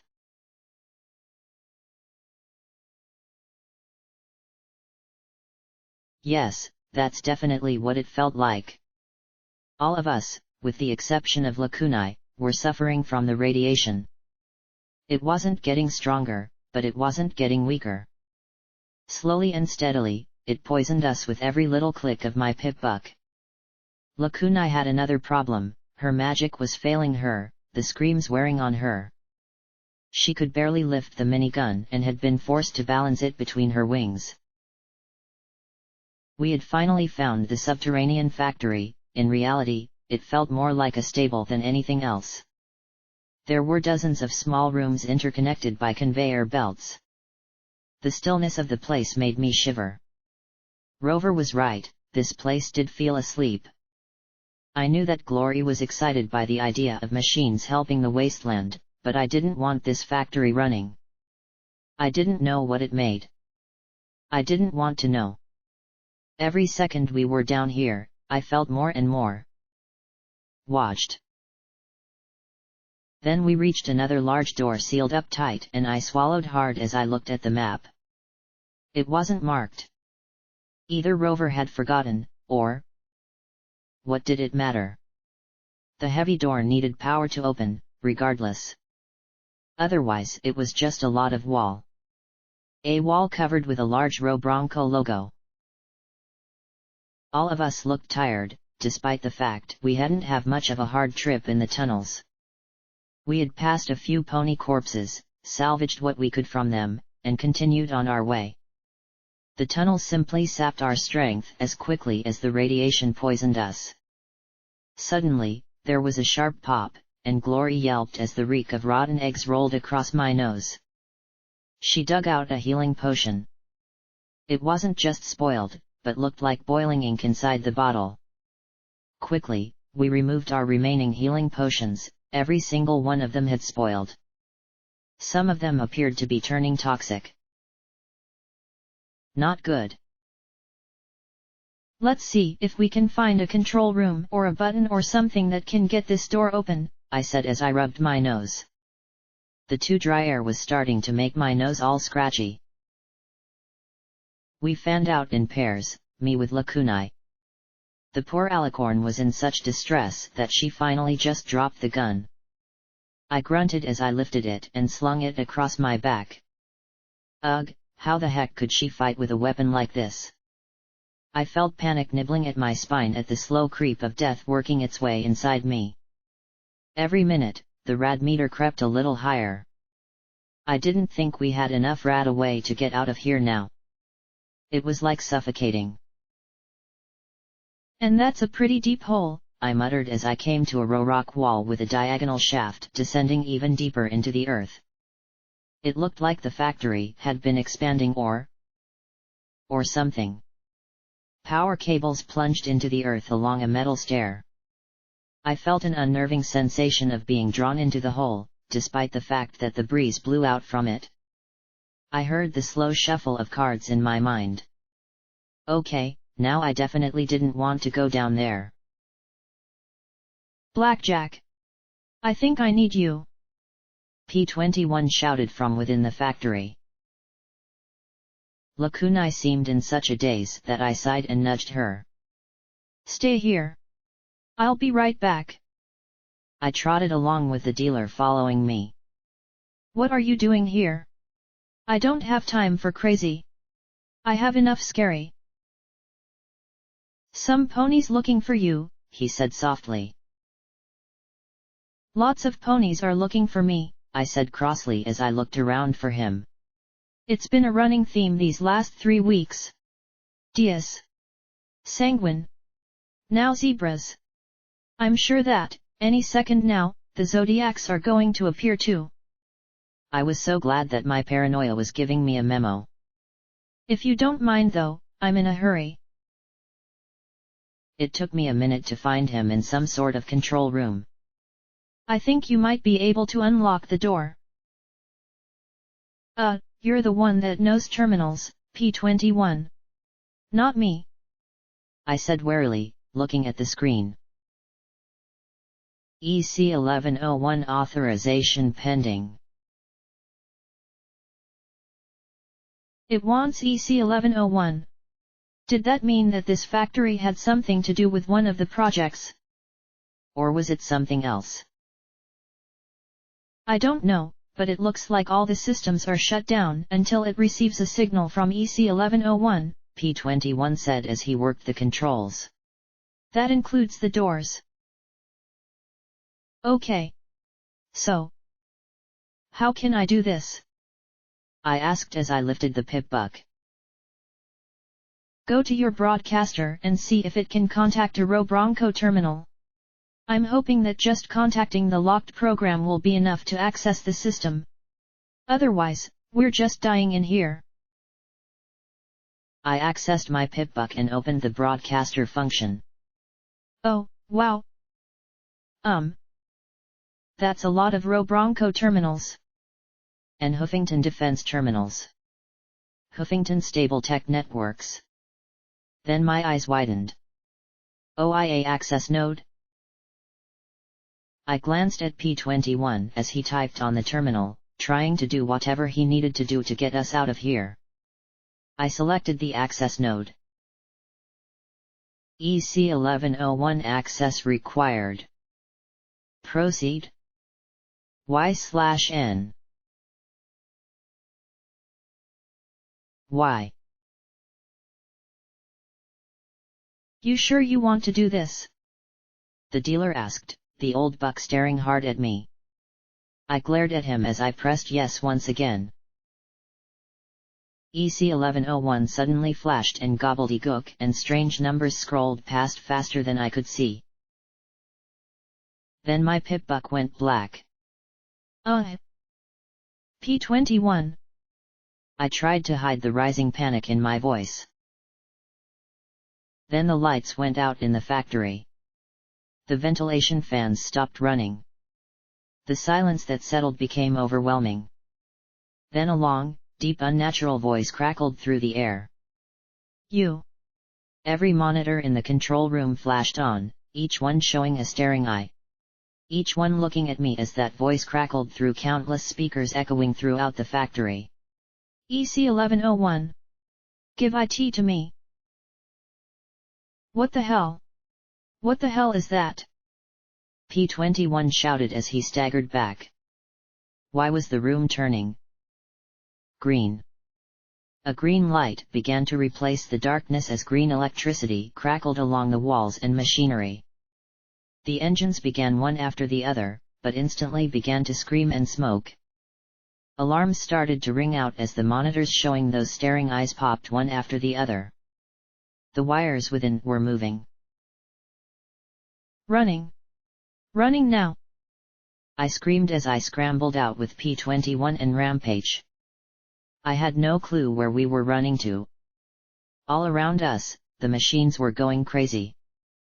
At first I thought that they were going to start making killer robots, but then I saw that the machines weren't making anything. They were moving. A housing burst apart as the metallic guts spilled out, rearranging themselves and creeping towards us. Green lightning flickered and danced along the writhing mechanical surfaces as they formed claws and tendrils. Give IT to me! Those 1,000 voices screamed at once.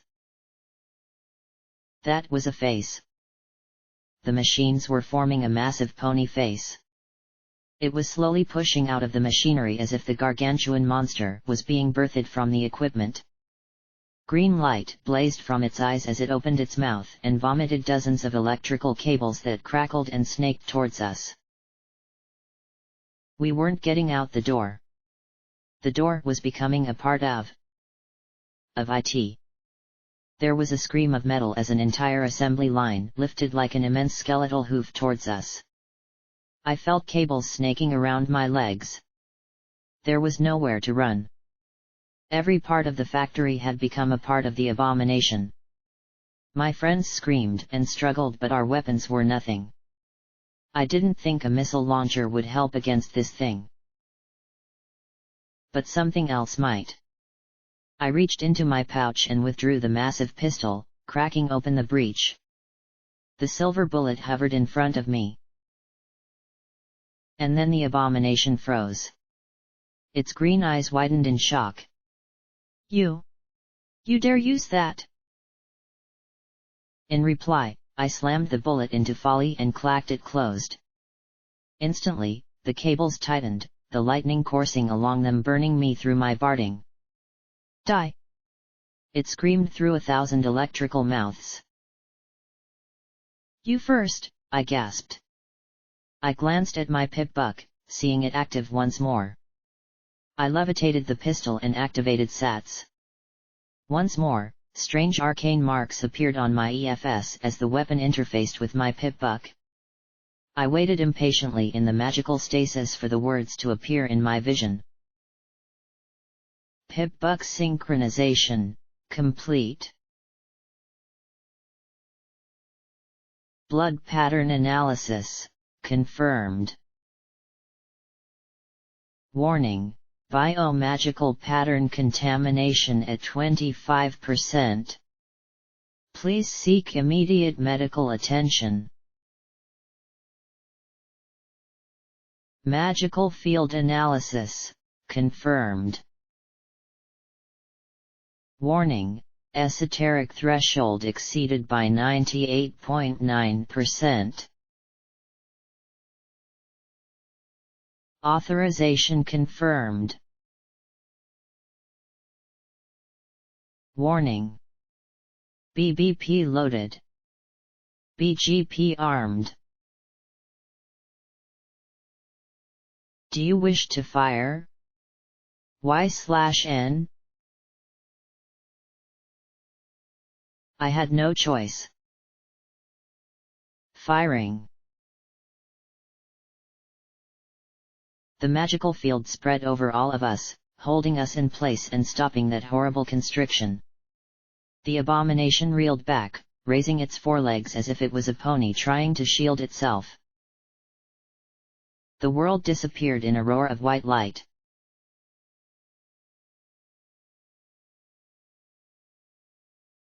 I choked and gasped, feeling half dead as I sucked in the smoky air.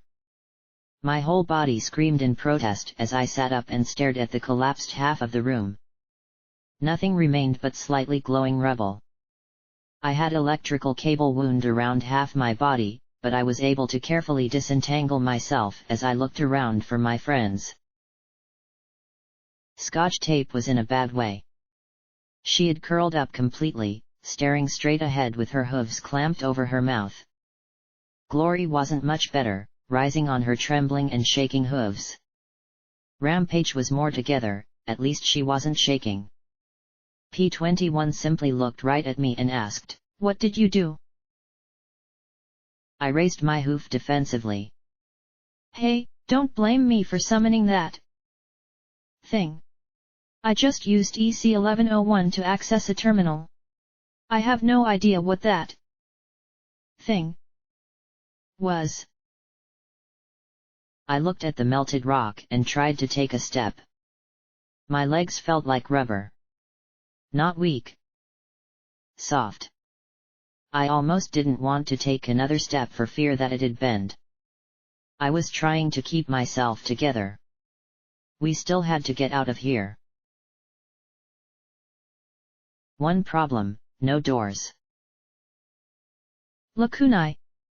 I shouted, praying that the alicorn could stand. I had no idea how we'd get her out if she couldn't. Fortunately, the purple alicorn stepped out of the gloom on unsteady legs. There was a staticky crackle inside my head that made me wince. Then she swallowed, her mouth opened, and she said in a surprisingly high and thready voice, "Impressive. Thanks. I aim to please," I said, trying to joke through my panic. "We need to keep going. We need to get out of here. Now." At this point, I wished we had tried to swim across the river. Hell, I'd have happily blasted my way through the Rangers. Signed up with Big Daddy.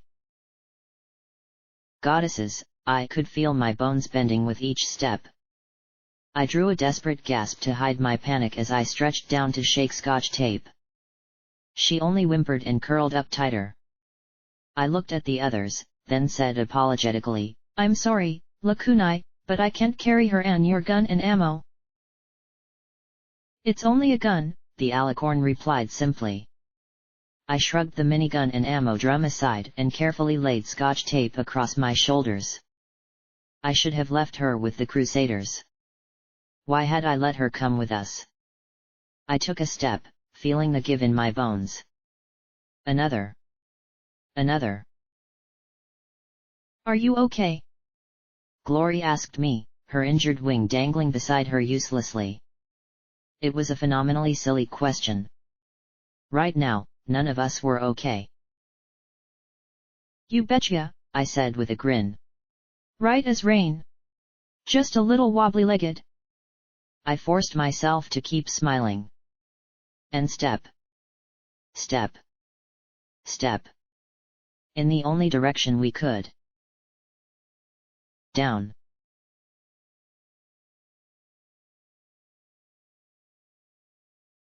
Stairs were not high on my list on things I wanted to try right now. I slumped against the guardrail the whole way down. While my legs could support me, they felt as if they might buckle at any wrong step. I did all I could to not drop Scotch tape. Glory walked with slow, pained noises as her bloody wingtip dragged beside her. P-21 was slumping against Rampage. Lakunai seemed capable only of walking.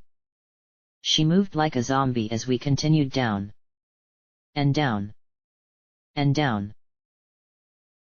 And I heard the screaming. It wasn't a scream as if from a pony's throat. It was almost like the memory of a scream that I couldn't get out of my head.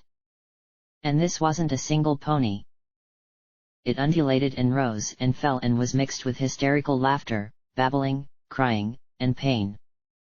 I couldn't shut it out or shut it up. Scotch tape whimpered on my back, shaking. She had broken at the sight of the abomination. What was a little more grievous psychological damage? It'd almost be more merciful to let her die down here.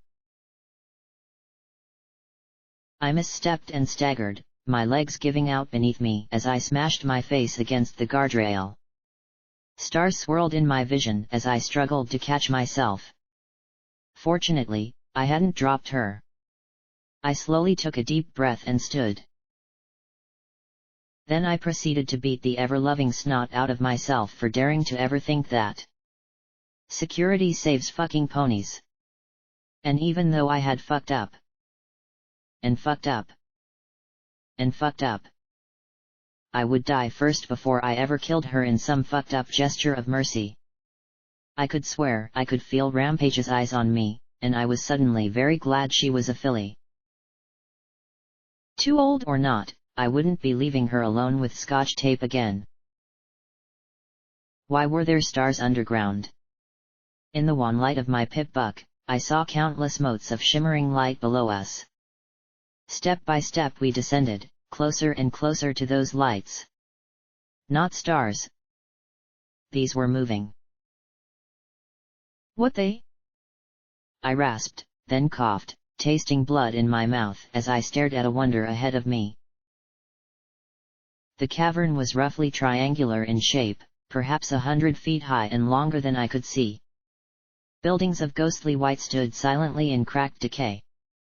All around us swirled and drifted countless glowing motes of shimmering gold. They floated in and out of the stone at random. A flat plain of dark water reflected the countless floating lights. Knowing my luck, I'd plunge into a hole and drown. Step by step, I walked forward between the smashed and crumbling buildings. A tiny mote drifted across my horn.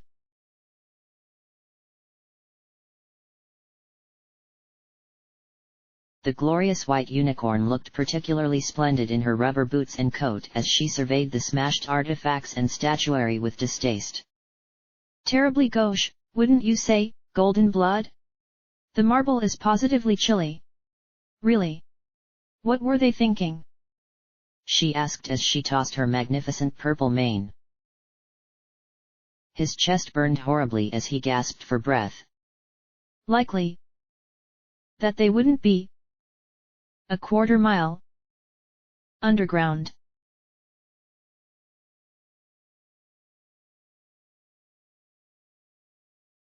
I nearly fell on my face as the memory flashed out again. The moat continued on its way. I coughed for breath, feeling blood dripping out my nose. Memories. They're memories, I said as I looked back at my friends. It didn't matter what they were now.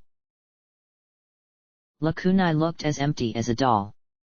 Rampage looked even more unstable than usual. Her cutie mark shifted so rapidly it simply looked like a smear.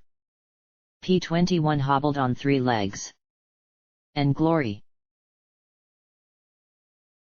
I stared as the skin holding the wing slowly stretched like taffy and then broke, the wing splashing softly into the water beside her. I stared at her standing in a daze. She didn't know. Glory, I rasped, blood dripping down my chin. Your wing. She looked at it lying there beside her. She slowly picked it up and held it in her hooves. It fell off, she said with a whimper, like a foal whose favorite toy had broken. She started to shake, at first with tears. But then she threw back her head, laughing hysterically. It fell off. It fell the fuck off. And with bloody tears she laughed and sobbed at the same time. We're going to die. We're going to die. Please let us fucking die. I turned to face her. A light drifted across my horn.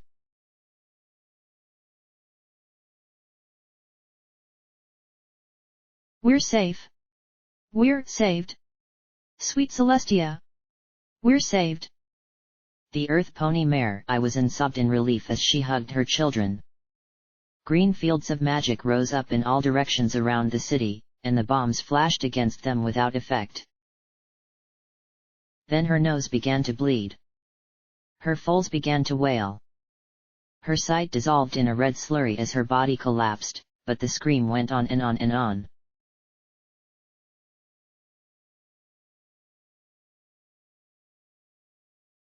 We are not going to die. I gasped, coughing and spitting up more blood. I felt like my heart was going to stop at any moment. Just keep walking, Glory. There's a way out. There's got to be.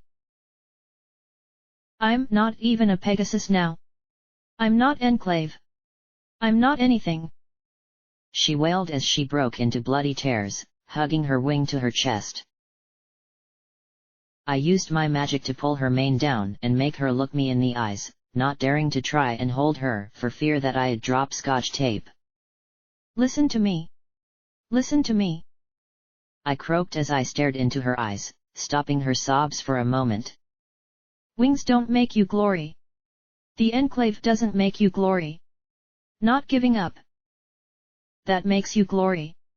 Keeping going makes you Glory. And you have to keep going. We are going to get out. P21 just slumped, and I wondered if his leg would drop off as well. He kissed me. He kissed me. I shook and suddenly puked a torrent of blood and worse into the water at our hooves.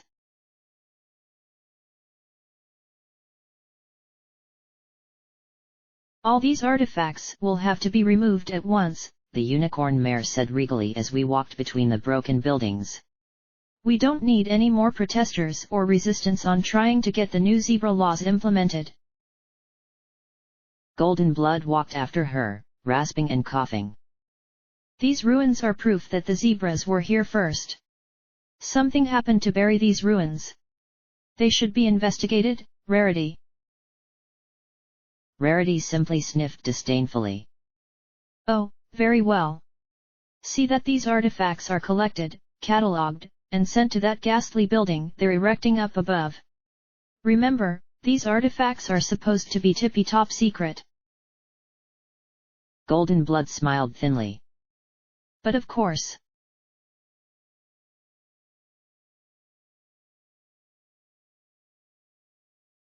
I drew another shaking breath as I stared at P-21, forcing myself to grin. You're going to kiss him again. And you're going to show him your real cutie mark. And you're going to do whatever colts do. And you're going to be happy. But you have to keep walking. You hear me?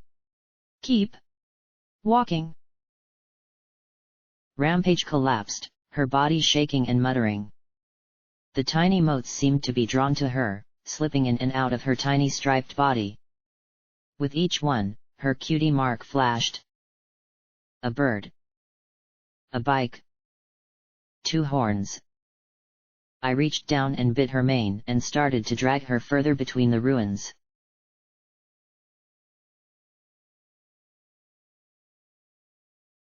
What's going on? A Pegasus buck demanded as he stood before a panel of equipment. What's happened? Cloudsdale. Mary Pony. Manhattan.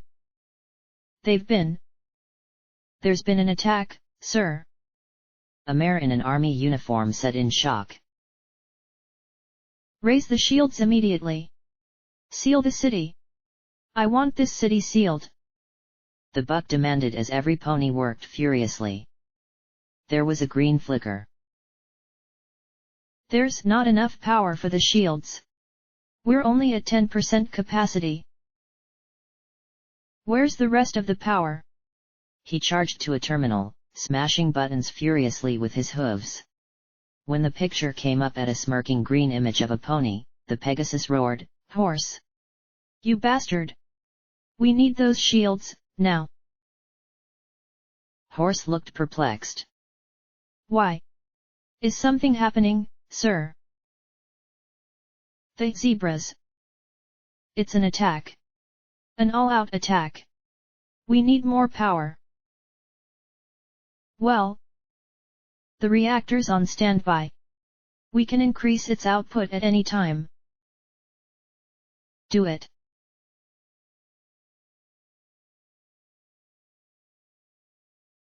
Mama. Rampage sobbed. I want my mama. Where's mama? She gasped as I dragged her through the water. She suddenly stiffened and purred. I'll help you find your mama. She spasmed and shook. You have the right to remain silent. Then she sobbed once more. Apple Bloom. Step. Step.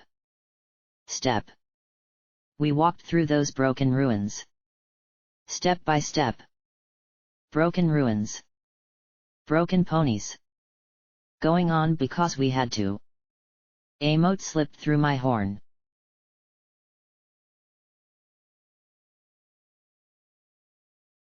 Rarity stood facing me, and I knew that rasp.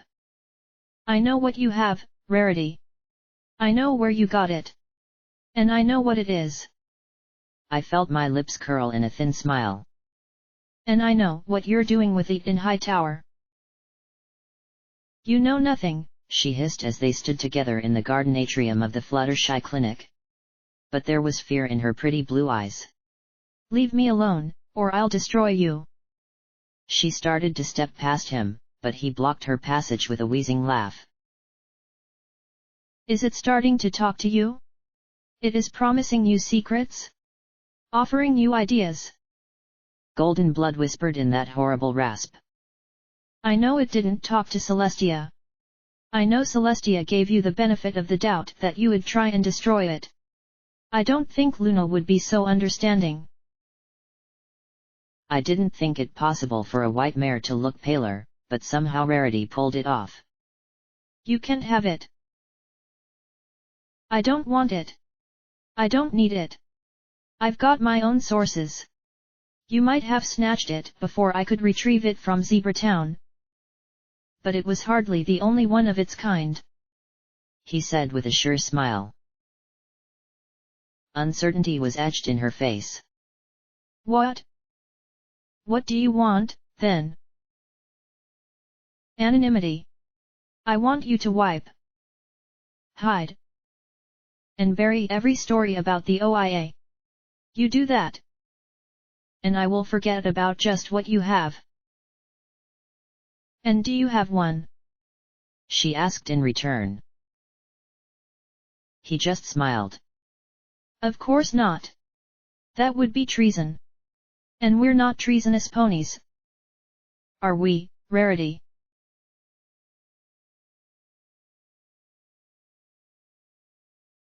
Step. Drag. Step. Drag. Step. I stared at them. My friends. I had led them here. I was responsible. I was to blame. Call it self-centered. It was. Call me a selfish cunt. I am. I got them killed. I cost Glory her wing. I was the one responsible. Is this it? The dealer rasped softly in my ear. I choked my reply, blood dripping from the corner of my mouth. Is this when the wasteland breaks you? I can't. I gasped, feeling lightheaded from all the blood I was losing. This was it. This was when the wasteland killed us. Take 2 more steps, he said softly. I can't. I whispered. I can't move. I think my heart stopped. Your heart is too strong to quit. Now take 2 steps. Why? I asked. I sat in the cold water. Why the fuck? Do you care? I asked as I shook. You're not real. The old buck smiled at me. Just because I'm not real doesn't mean I don't care. Now, take 2 more steps. Slowly I took 1 step forward. Slowly, I took another. And saw the elevator sitting right around the corner.